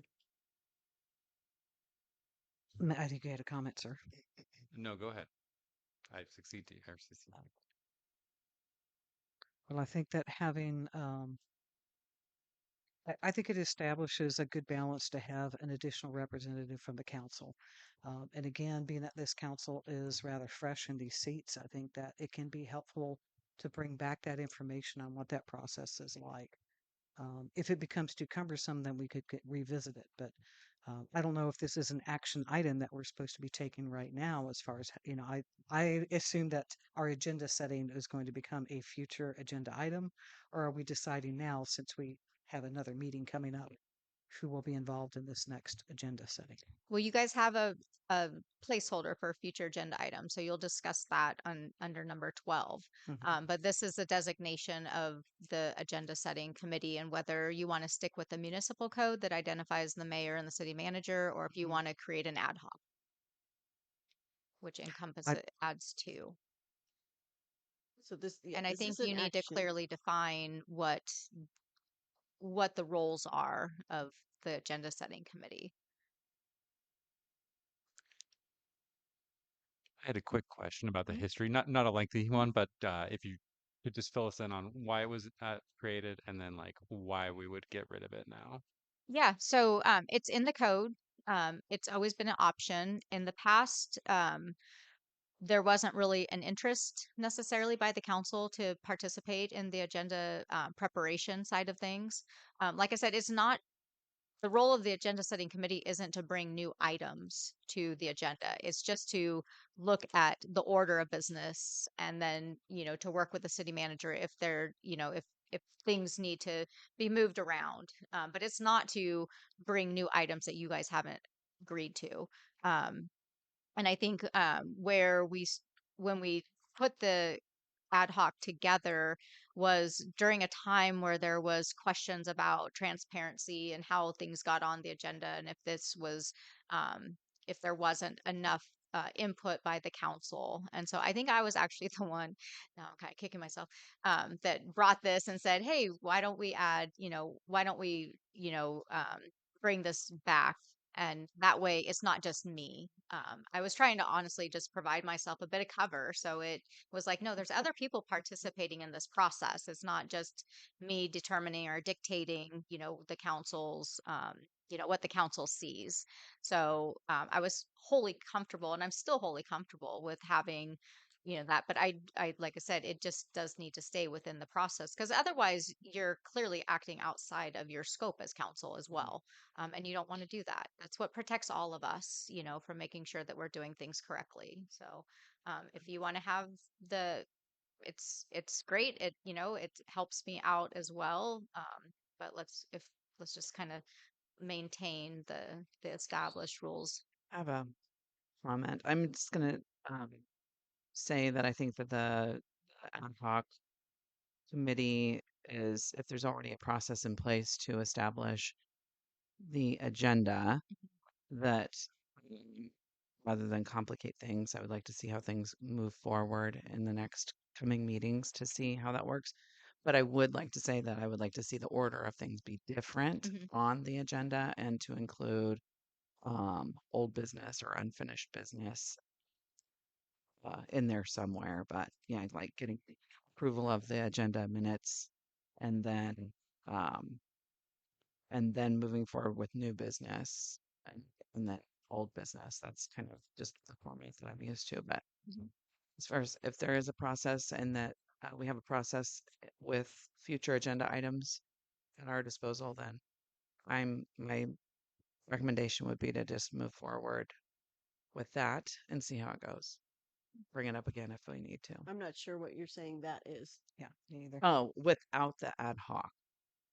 Okay. But I, So with, yeah, I'm just looking at the municipal code, and it's not that clear. I mean, there's, well, anyway, I don't think that, I think that this whole thing happened because it wasn't, um, there seems to be sort of two different ways to get things on the agenda, right? According to our municipal code. so to be clear, oh, sorry, sir. No, go ahead. So currently by code, we do have this ad hoc committee, even though No, ad hoc, okay. But we still have the agenda setting Yeah, as part of, it's the mayor and the city manager. but we are currently have been functioning with an ad hoc We did for a committee on time, but because of having a new council, that that composition of the committee isn't one of those people isn't there anymore. So yeah, so you guys can either decide to have an ad hoc and add another person, or you can stick with what the code says and talks about with the city manager and the mayor preparing the agenda. And like I said, the preparation of the agenda is just that, it's the preparation of the agenda. It's not, doesn't deal with separately. The code talks about how a city council member, any city council member, can put an item on the agenda. You don't have to be a member of an ad hoc to do that. That's not a responsibility or role of the ad hoc.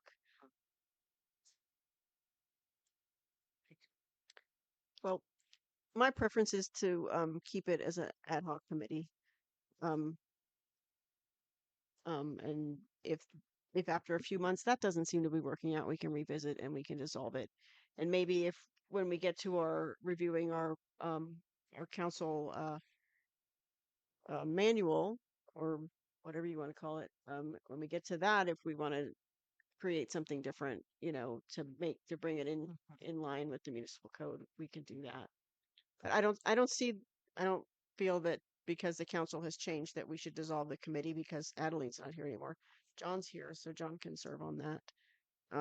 I've been serving on it, and so I personally don't see a reason to dissolve it. Is I there, sorry, go ahead. sir, no, go on. I think there was just some confusion initially because we had no training as to exactly what the committee did. So there was just some confusion there. That's kind of really all I wanted to say to that point. And I'll go ahead and let you go ahead and speak. Well, I think that there's a benefit to continue with it. The players may have changed, but we still have the same kind of process at the moment. And it doesn't have to be that we are wedded to it forever, for that matter. If discussion is done, I would like to make a motion to have the mayor and the mayor pro tem be part of an ad hoc committee in the agenda setting. And I'll second that motion. Ryan, quick point of order. Sorry. If I want to continue the discussion for a moment, do I need to interrupt her to get, no, the discussion can continue after the motion's great. been made. Thank Yeah. you. Thank you. Yeah. So we have a first and a second, and then we can continue discussion. Correct. Great. Thank you. Ryan, are there any legal benefits to having one or two members, or is there any benefit to council to have two members in that meeting? I don't know if there's a benefit. There's certainly a restriction. We can't go above two, so it's either one or two or none. The municipal code says that the city clerk, in cooperation with the city manager and or delegated council person, shall prepare an agenda for each regular and special meeting of the city council. The municipal code is not plural, and the designation of a council person to assist in the preparation of the agenda. Um, we've had this ad hoc for some time, that includes two people. We need to clean up this section of the municipal code anyway, so that would be a reason to clean it up if we want to change that to more than one. Um, again, I think if we're sticking to the agenda setting committee and maybe agenda setting isn't the right word, but agenda review committee for the particular agenda that's coming up, then I think that's fine. And I don't know if you need to meet or if it's just the city manager emailing a draft agenda out and saying, here it is. What are your thoughts? However that works, I think is fine. But um, the municipal code does, say the city manager and or delegated council person shall prepare an agenda. So we'll clean that up if that's the desire of the council. Well, and the manual says that, and possibly the addition of a second council member. So Yeah. At this point, we have a first and a second. Any further discussion before I bring it back for the first and second? I've not been through the hot committee, any of that stuff. So I'm just curious. I mean, all it's doing is moving agenda, so I don't see it being a really huge deal here. I'm just curious. You have three people. How do y'all decide who gets to decide that? Does the city manager make that final call? Is it a consensus? What if I'm so curious as to how that process works out. We're not sure yet. Yeah. We haven't really, we didn't get a chance to, I mean, sorry, I'm not, You're fine. Mandy, don't take this the wrong way. We just really didn't get a chance to kind of Yeah. do it, and we It's weren't all news to me. it's all new. So, and go ahead. previously it was kind of a free for all. We never did discuss how the committee was going to work. We just you met. just put your input in. We And just then... met and hammered it out, and or didn't. Okay. There you go. I respect that. So thank you. and previously we had a fourth person, so there were 4 people at the table. So this is going to be 3, and at the table in the email group. But yeah, it's just I think it's more support. It's more, it's a little bit more of everything. It can be a good thing, and discussing how we want it to work. That's a wide open slate. So, we could do that. I just think because of some of the restrictions and some of the confusion with the purpose that I wasn't really identifying a clear benefit to that because there was already a process in place other than maybe providing some additional balance to make sure that we're not extending these meetings into 4-hour meetings. I can see where, you would want to run that by maybe one other person, but anyway, that's just my opinion. It is a little bit cumbersome to trying to manage everyone's schedules and get everyone together.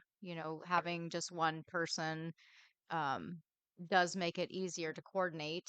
That is a problem that we started to have last time with the committee. Was it was just too many people trying to figure out when people can meet. People have different work schedules and things, but honestly, the agenda setting committee is really not that exciting of a topic. And if we stick with the rules, it should be pretty straightforward in its process. So. Well, I like the idea of balance. I mean, I think that it's more balanced with more people. So I still support that motion. We have a first and a second. So I'll go ahead and Call for the vote. we need to take this out to public. Does the public have any comment on this item? Go ahead and looking over to Zoom here. We have Julie. Could you put the microphone? I'll stay strong with you. I really support that we have involvement from our council on setting the agendas. If we need to rotate through council members appropriate to scheduling, that's fine. Let's change the ordinance. We have some more that we need to change. Perhaps an ordinance drafting situation could come up soon where we can start tackling. Sounds like we've had a couple tonight is what I'm saying. This would be one. And so I would really like to see your guys' involvement step up, man. I've missed the council that is running the city. All right. So let's get our feet in the ground. If we have to change some ordinances, let's do it. The community will support you. Thank you. Thank you very much. Just an idea I had, Ryan, just now. Well, actually, I think somebody else had the idea, but could we rotate every month who the secondary member of it is, and it wouldn't be any kind of a Brown Act violation? And that way, all the council members could contribute. Yeah, and actually the mayor really is the one that appoints members to ad hoc committees. You can do it by motion practice too, but usually that falls under your authority as mayor to say who's going to serve on what ad hoc committees. And so each month you could rotate through and remove somebody, and put somebody else on. But that would be a whole process, I'm assuming. I mean, it can be agendized, every, I don't know, calendar quarter to revisit, ad hoc assignments. But usually that's something that's just appointed by the mayor. Great, thank you. Yeah. Let me go ahead and have any other comments? No comment. Did you? No comment. Okay. Just to clarify with Ryan, so you're saying that even now that the mayor could appoint a person and appoint a different person each time? Yeah, it's a little out of norm for the council to make a motion to appoint people to an ad hoc. Usually it's just by the mayor's directive. But I'm saying the mayor has that ability right now, and he could do that beginning now and forward. Correct. Okay. Is that all ad hoc committees? Yeah, if it's a proper ad hoc committee that's established for a particular purpose for a defined limited scope, yeah, usually the mayor appoints ad hoc committee members. I don't think we did that way the last 2 years. Can I try my training wheels on amending a motion? Yes, please. So I would amend the motion to appoint mayor and mayor pro tem as an ad hoc agenda setting committee meeting and amend that to be the mayor and his appointee to join in the ad hoc committee, that it could rotate on a weekly basis, or I mean, it could rotate at the discretion of the mayor. Sounds logistically a bit interesting. So you just swap Is that things gonna out is all that the gonna time. yeah, is that gonna be a I'm confused. recording nightmare? That I sounds mean, great. because we're gonna have to. So I'd say this. I mean, Okay. it never has to come back to the council, right? If that's your motion, that the agenda setting committee is the mayor and his designee, that he, if Elise can't make it, that particular agenda setting committee, he could, shoulder tap Chris and say, "You're my designee this meeting." I think it allows for more flexibility, and then allows for rotational change in who's on that committee, based on availability or based on a time requirement. So that's probably a more flexible way to do it. So That sounds good. I'd also like to just offer that I think the in-person meeting is not necessary for this. So I think schedules don't have to play into it. So, all of this could be done via email. so do I hear that you second the amended Yes, motion? I do. Okay. Yes. We have a first and a second. I would like to say that if I am going to be involved in being an alternate to this process, I need to have clear direction on exactly what the purpose is and what the rules are. And so I might need a refresher if I was going to be participating in that. Sounds good. So we have a first and a second. All those in favor, say aye. Aye. Aye. All those opposed? All those abstain? Abstain. Abstain. Need to put order. And can we be clear on the purpose of abstention in voting? yeah, there's no rhyme or reason to why. Well, there's a reason personally to the person, but there's no other than conflicts of interest when abstention is legally required. Any council member can abstain from a vote for whatever reason you want. Doesn't have to be declared, doesn't have to be explained. It just gets noted in the minute that there's yeses, there's nos, and there's abstentions. But your vote does count towards the quorum, right? So if you get 2 yeses and 3 abstentions, the motion carries. So, some people think that they can defeat a motion just by abstaining, but your vote counts towards the quorum, and majority from that point rules. So, anyway, Good to know. Thank you. So the motion does pass. Correct. 3 to 0. That we are going to go ahead and form an ad hoc committee where the mayor will select another council member periodically to join him in the selection process. And there's no set timeline for how long that person will be on that ad hoc committee. Can I comment further on that? Sure. I would like to say I would like to include everyone in this process so that we all feel like we are contributing in the process. Thank you. I think it's great. Moving on to, we need to go ahead and check in with everyone. We're past our 9:30 mark. Does everyone wish to continue this meeting tonight? Go ahead and take a quick poll on that. No, but I will.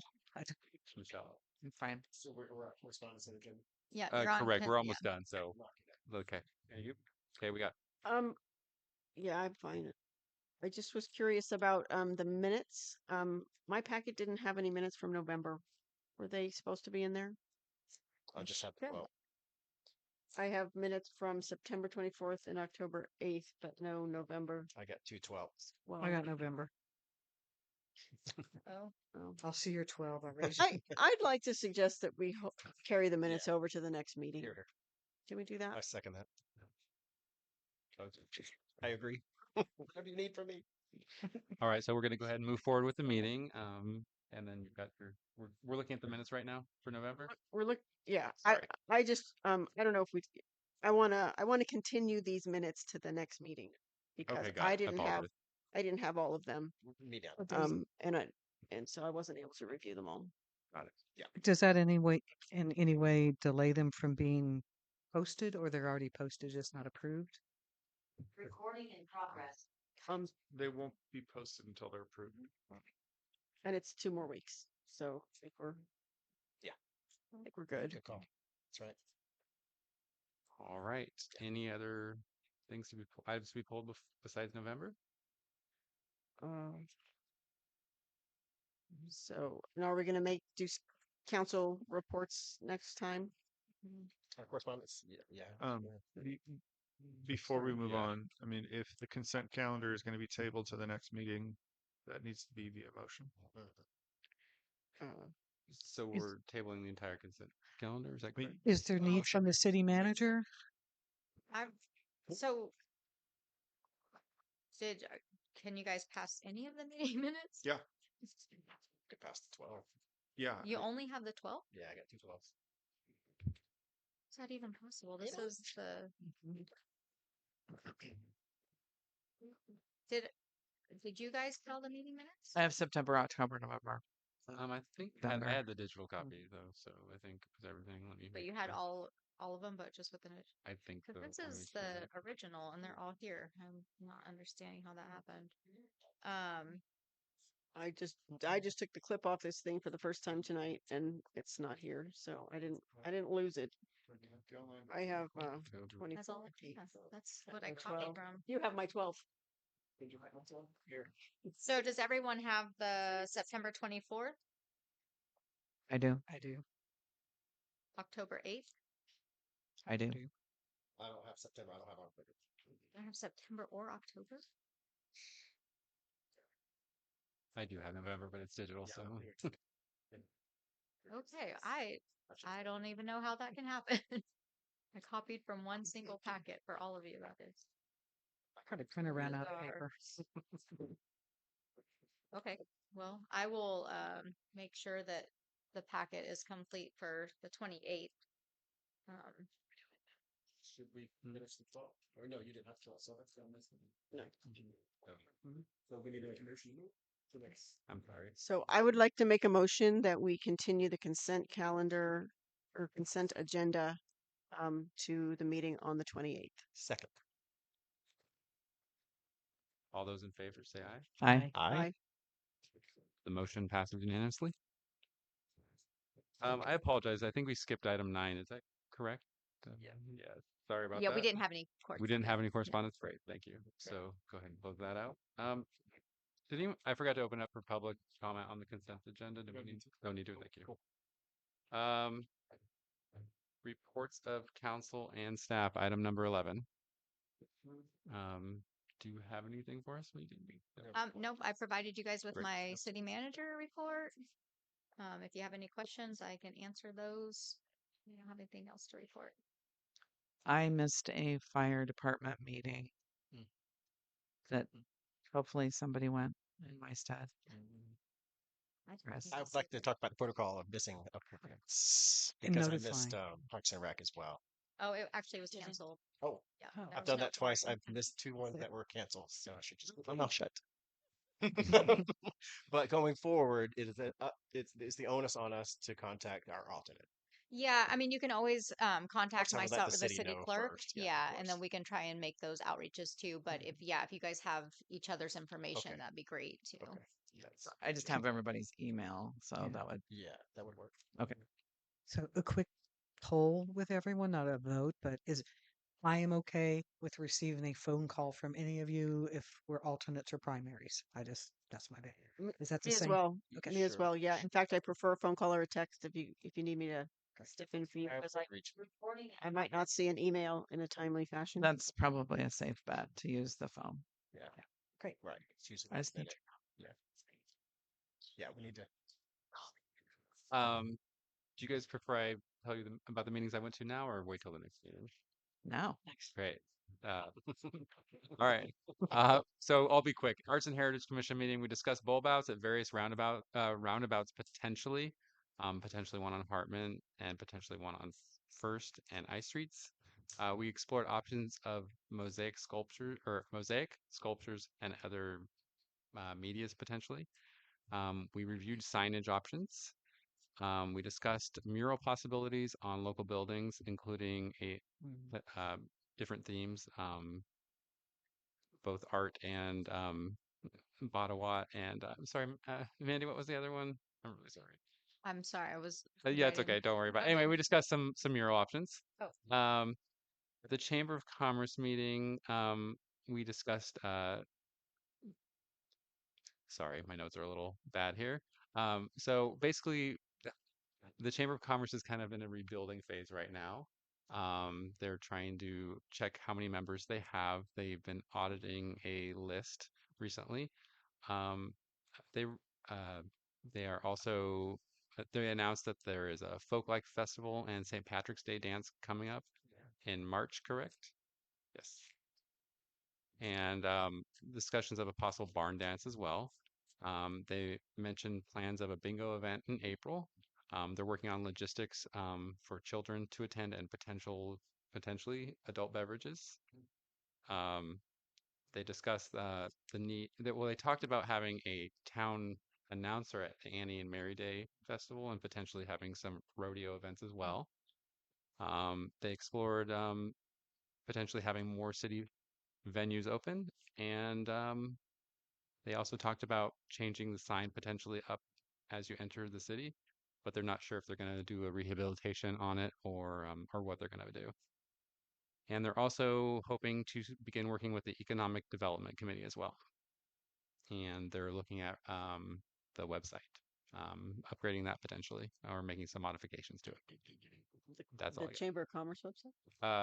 I believe so, right? The Chamber of Commerce website? Yes. That's correct. That's all I got. Yep. Well, being as it's been a little over a month since we had a meeting, I did realize that I had an RCEA meeting where we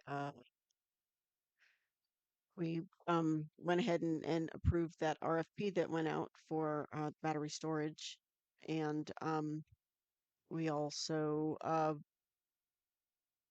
got a presentation from a company in Sweden about wave electricity generation, and it was pretty fascinating.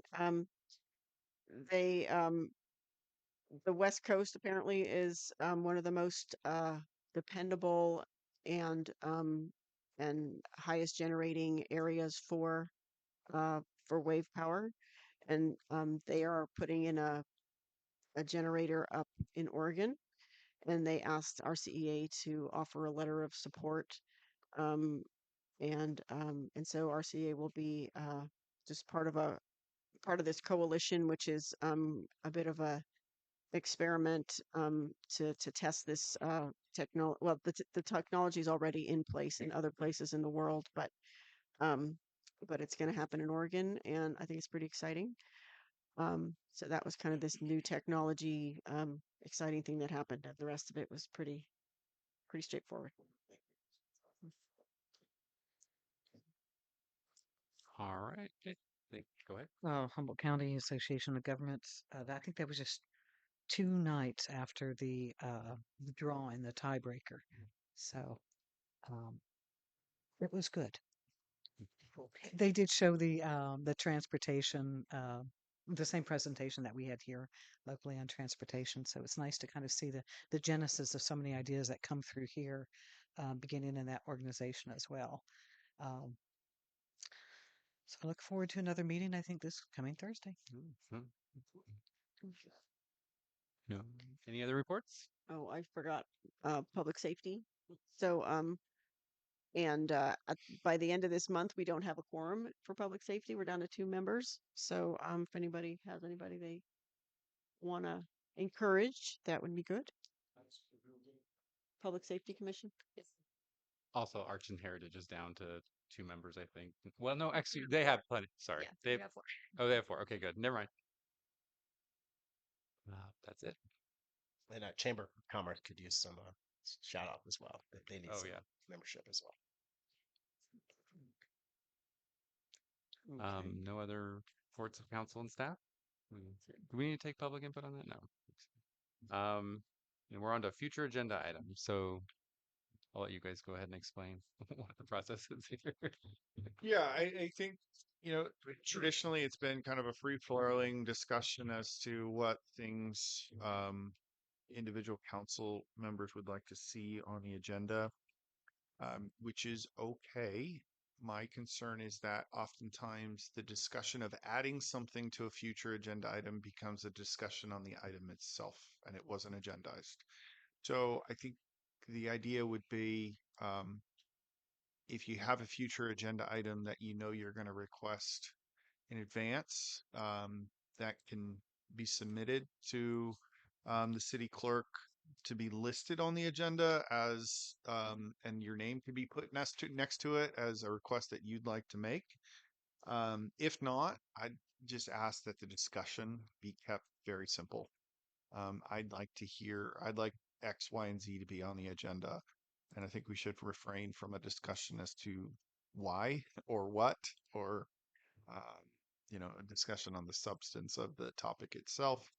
Because otherwise we start talking about things that weren't agendized. So, but I think, as we don't have to make those changes tonight, but I think as we go through what we want our agenda setting policy to be for individual council members who want to place something on the agenda, I would suggest, a process whereby the item is submitted and placed on the agenda as a future agenda item for consideration. The council then votes as to whether or not that item is approved for placement on the agenda, and then that goes into a queue to be placed on a future agenda. And that way, we're respecting the general rule that the council acts through a collective action and not individually, with respect to both, agenda setting. So, we don't have to take care of that tonight. You can have a discussion tonight about future agenda items, but as we move forward, that would be what I'd recommend. And ultimately, it's up to you to determine what goes in your council policy, and how we amend the municipal code with respect to that. So, John created a Google, what do you call that, spreadsheet thing, Yeah. with agenda items on it, and it's kind of handy. And I wonder, is it possible to allow all the council members to view this future agenda items thing like as a working document? Because no. No, unfortunately not. I mean, look, if it's continually in the packet, fine. Mhm. If it's the future agenda items tracking sheet that just gets put in with the packet, but to collaborate outside of a meeting as to what is on it, is not Right, not I know, not collaborate, but so if you could just make that a printable view and it gets printed every month, and It just sits in here. It comes back here. Everything that didn't make it on the agenda will be listed under future. So you're saying that's fine because it's in the packet then? I'm saying it's fine for the other council members to view it that way. Whether or not everything that's on the spreadsheet should be considered approved by the council for a future agenda item is still an issue that Okay. needs to be resolved. Okay. I think for tonight's purposes, if there's, anything in particular that, we'd like to see on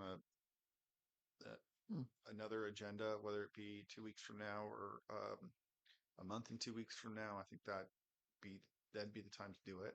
I think deciding on what the policy is going to be should probably wait for another day. Okay. Okay. Okay. So we should just throw out our ideas for now. Is that what we're doing? Good. I have one. Yeah. I think that I would like to see creek concerns, Creek. Yeah. flooding, So Marty flooding, and whatever you Karina. want to call it, Yeah. flooding creek concerns. Does Now, Ryan, just to confirm, I can continue to like document what she's putting on here, correct? Mhm. Okay, great. Just that- I wanna- so and the creek, does that include the concerns that Karina brought, which of course are part of the creek? Yeah, the reason why I'm bringing it up because it came up twice. Okay, gotcha. All right, so that's one.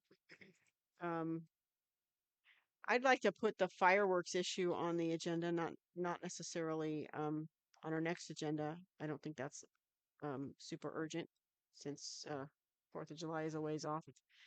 But I'd like to get that one up there. I also, what do I have? I'd like to talk about the city clerk position and explore reinstating it as it was previously absorbed into the city manager position. So I'd like to have an opportunity to discuss that. And also I'd like the opportunity with relation to the city clerk to discuss the possibilities of creating it as its own position so that we could try to be sure that it remains staffed. That's all I have for the moment.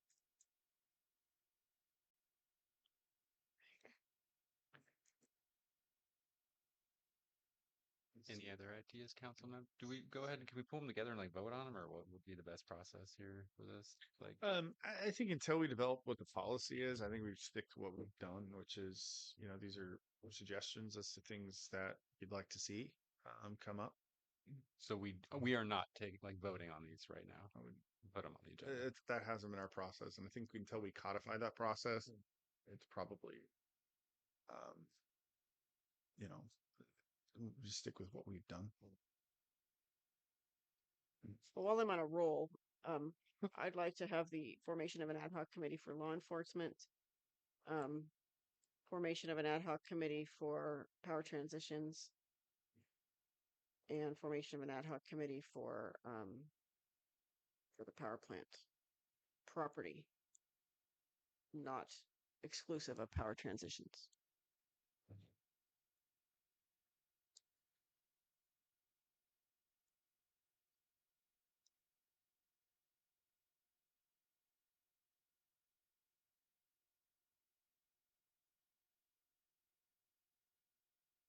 Is there a certain level of ad hoc committees that we do? Do you want to have 4 or 5 ad hoc committees going on at the same time?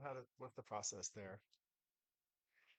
Seems I think this logistically is like one a of lot. those concerns I have about future agenda items being a kind of free-form discussion is that question itself should probably be something that, is agendized. Generally speaking, the council can form ad hoc committees to provide support and act as a liaison for things that are within the council's purview. Shouldn't appoint ad hoc committees to do things that are delegated to staff. Right, thank you.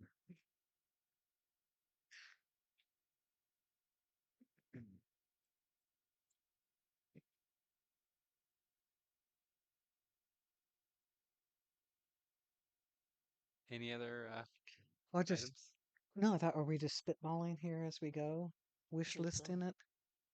We're putting them all out there. Fire away. Okay. Well, keep on going. Do you have some? I do. Please. I did for homework. Well, I would say agenda setting discussion, since we've all spoken about that. I think another one that we have brought up multiple times has been the number of council meetings per month. Right. I'm not sure how that goes, but I would say those two probably would be more priority items since they kind of affect where we go.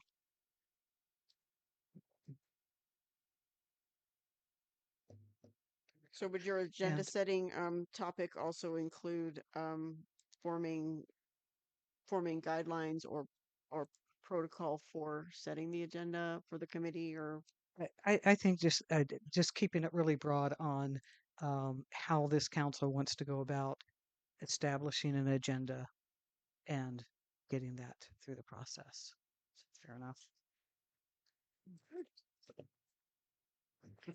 Um, then Ryan, can you just really quickly, maybe it would be helpful for us to start this process by going through the council roles and responsibilities manual and updating it because there's already a clear process for setting an agenda and everything in our municipal code. There's some conflict with the language in the roles and responsibilities manual that needs to be updated anyways.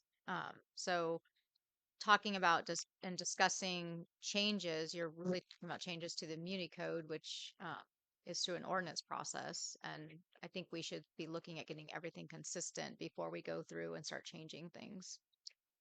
Well, I still want to stick with my request to have on the agenda that the council have an ability to discuss the agenda process.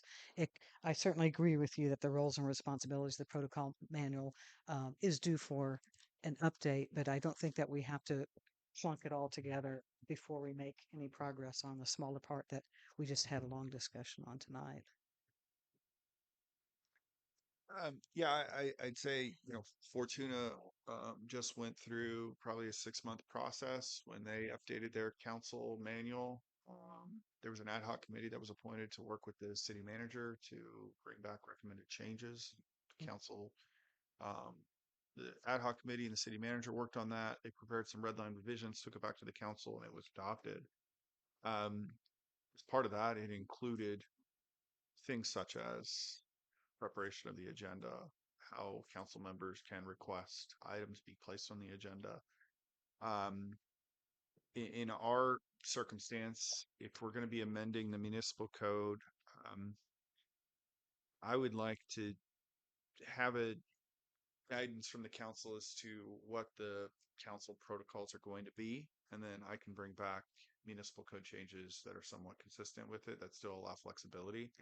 I'll take out a lot of the detail in the municipal code because again, I don't think it belongs there. And so, based on what the recommended changes are to the council policy manual, then I can bring back those municipal code recommendations. So I'm just a little confused because like I thought that this was where we presented the agenda items and that we couldn't.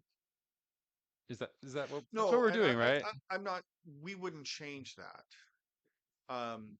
But I think I want to add a little bit more um, um, procedure future agenda items instead of a free flowing discussion at the meeting where or you all list off, 3 or 4 things that you'd like to see.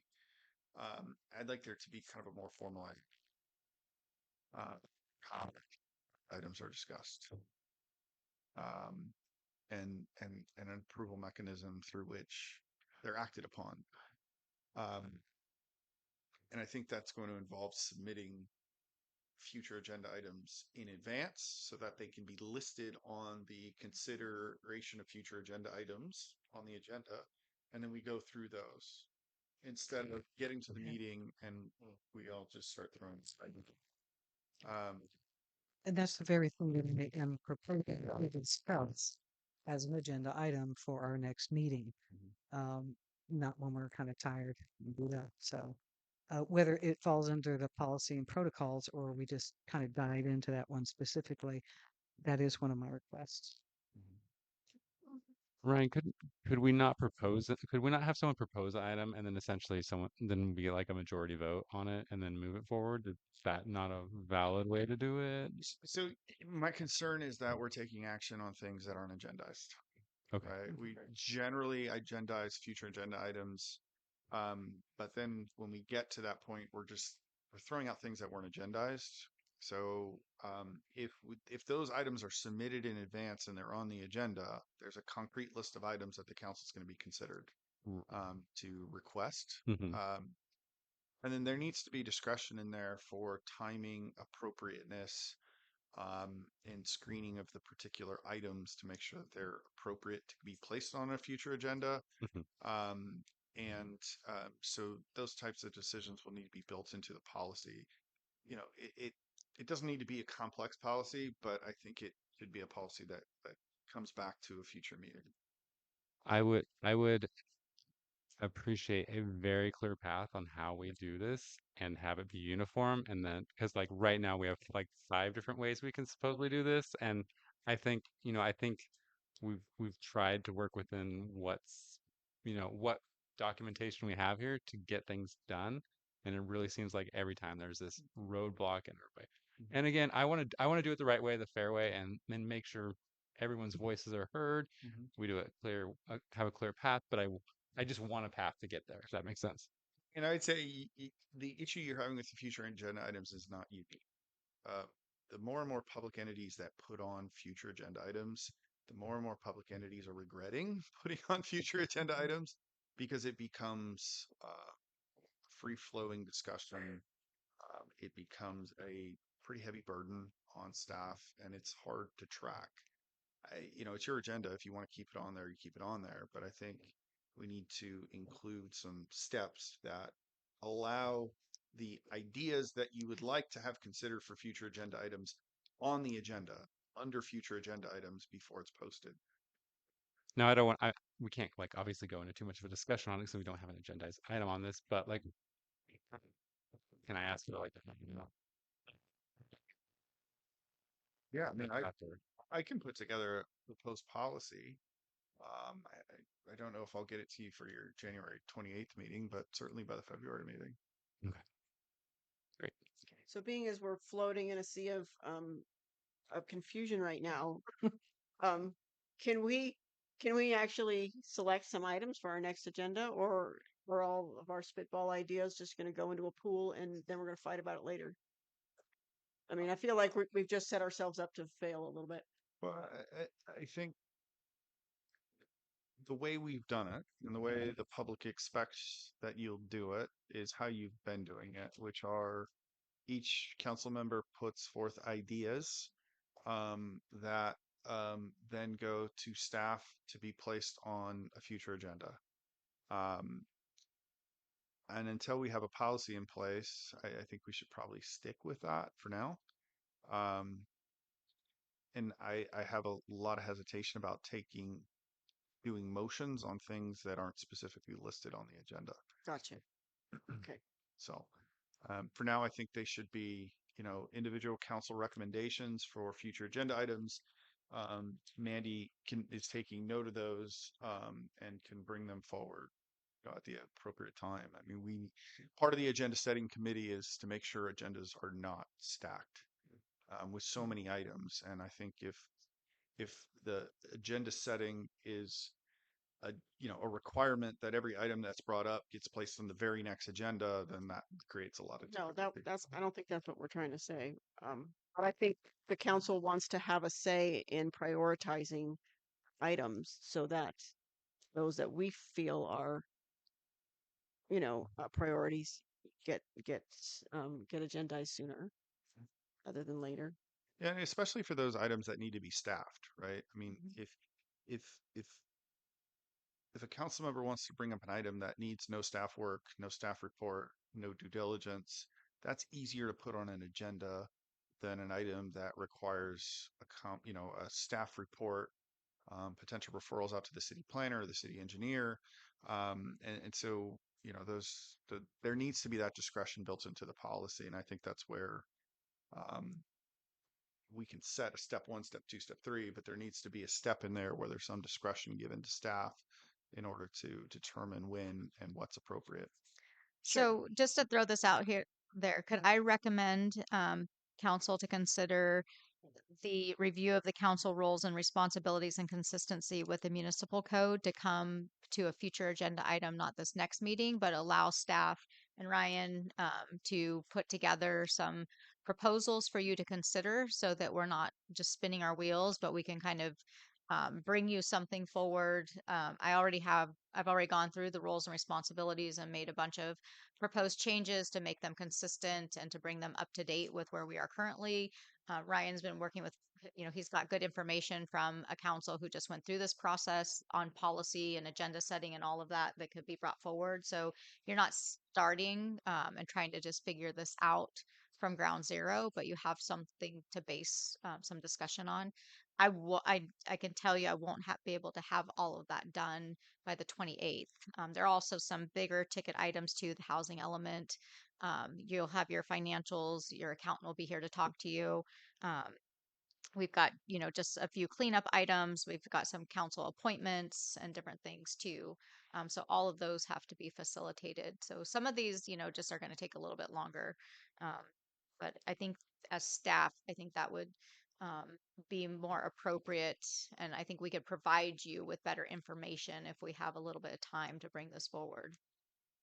I would appreciate any resources that you can provide and just clarity as far as municipal code and policies and guidelines for us to have a more structured Sure. approach to this. Yeah. I think the inconsistencies throughout the documents is what's really causing the most problem. So, I don't know of anywhere else that it's a problem other than the agenda setting. But so for I don't see it as a priority that we have to hammer that out right this minute. I think there's an awful lot of things that are a little more pressing than that since, um Yeah. yeah. So I'm fine with that for future, but I don't think we need to do it in the next month. That's kind of a low priority item for me. Um I'd like to talk about access to information for the council. Um because part of I think the difficulty and the struggle we have is that there's a lot of stuff we don't know, and so um we're trying to put the pieces together with the parts that we do, the resources we have, the municipal code, the handbook, and then there's this giant pool of knowledge we don't have that maybe exists in policy and procedure manuals within the city, historical documents, whatever. Um, I don't know if there might be an easy way to share that information with the city council members that doesn't require us to come to staff and use your time each and every time we want to see a policy or understand some other procedure or something. Um, I wonder, um, you know, y- Mandy, I requested something last week and you sent it to me yesterday, and I'm thinking, well, I wonder if this item of all these policy and procedure manuals within the city are in electronic form, and if some way can be devised where, you know, we could all have access. We have a login or we have a sign in, and we can just pop in and we can look at policies and procedures, and we can educate ourselves on our own time. That doesn't put a burden on staff. Um, I don't think we can provide you login access, but I mean, we can print whatever policies and procedures you want. I mean, we don't have a ton, but we have our personnel policies, we have our fiscal management policies, we have, the policies for council. I mean, those are all available. well, imagine, okay. So that's all there is for policies? I mean, I just imagine there were binders and binders of No, all I mean, kinds of it's really stuff. not that complicated. I mean, our personnel policies really manage staff. And you have your council policies that manage your actions and what my actions are. Our fiscal policies are our internal controls. We have those. We have everything else really becomes mostly part of your municipal code because it's the laws of the city. And the municipal code is what dictates, our water rates, our billing procedures, Okay. our operations and everything. And all of the municipal code is available online. Absolutely. Correct? Okay. And then we have the council manual. Mhm. So if you could just provide us with policies and procedures that you have, Mhm. then that'll be the next chapter in our book, and we can try to get up to speed on that, and then kind of go from there. I mean, does everyone want like personnel policies? I would, for me, They're all publicly available, so. Well, it's Can I publicly find those? available, but it requires somebody to go to City Hall and say, "Hey, I want to see this," and then somebody has to take the time to go find it and to print it out or to email it or whatever. So it's like every time somebody asks for it, Mhm. it's the same number of minutes that the staff has to spend in getting it to them. So if we just do it one time and then it's over, um, you know, then at least we know. I mean, like the document you sent me, I looked at that and I thought, oh, well, I wonder what, there was no dates on it. There was no reference. I didn't see the section before or the section I after. So I just wonder how it all fits in. think This is th- another, Too There's much. Sorry. another yeah, we're topic. starting to talk about the item itself. Let's this could potentially be another future agenda item, but I think we need to go ahead and pull it back. And then I don't want to cut anyone off. I want to make sure everyone gets heard. Because is there anyone else who would like to comment on this? We are nearing 10:30, so I was hoping to get you guys out of here at 9:30. I'm gonna try and do my job and let's make that happen. Okay. Any other comments on future agenda items? Yes, I Okay. do. Because what I proffered was really what we all had been discussing at length for some time. So I felt like let's go ahead and recognize that. Specific to some of my interest in what I'm hearing in the community, I think that this is really an important time to update our circulation element. I would see that as a priority item, just that it's tying in as we also have the housing element and a lot of other projects that um, cumulatively can have an effect, allowing the council to have a discussion on the circulation element and perhaps providing some direction on where we might go from here on that. Another item is I understand that the city manager's contract is coming due. We haven't had an evaluation. I don't know how you really evaluate someone fairly when you've only worked with them for a month and really only for a meeting or, a couple of interchanges. But I think it is sooner rather than later, we need to bring this forward as far as where are we at with this contract? Where are we at with evaluating? And we're all still trying to determine our roles and responsibilities in the midst of this too. But that is a priority item. In my view, I would not want to find out, you know, a week before, oh, let's look at this. What is it we're going to do here? It'll be next meeting. Okay. So that's it. Thank you.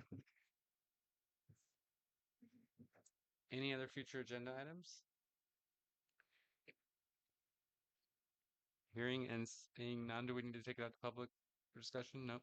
Great. Can we get a motion to adjourn? Motion to adjourn. Second. All those in favor say aye. Aye. Aye. Aye.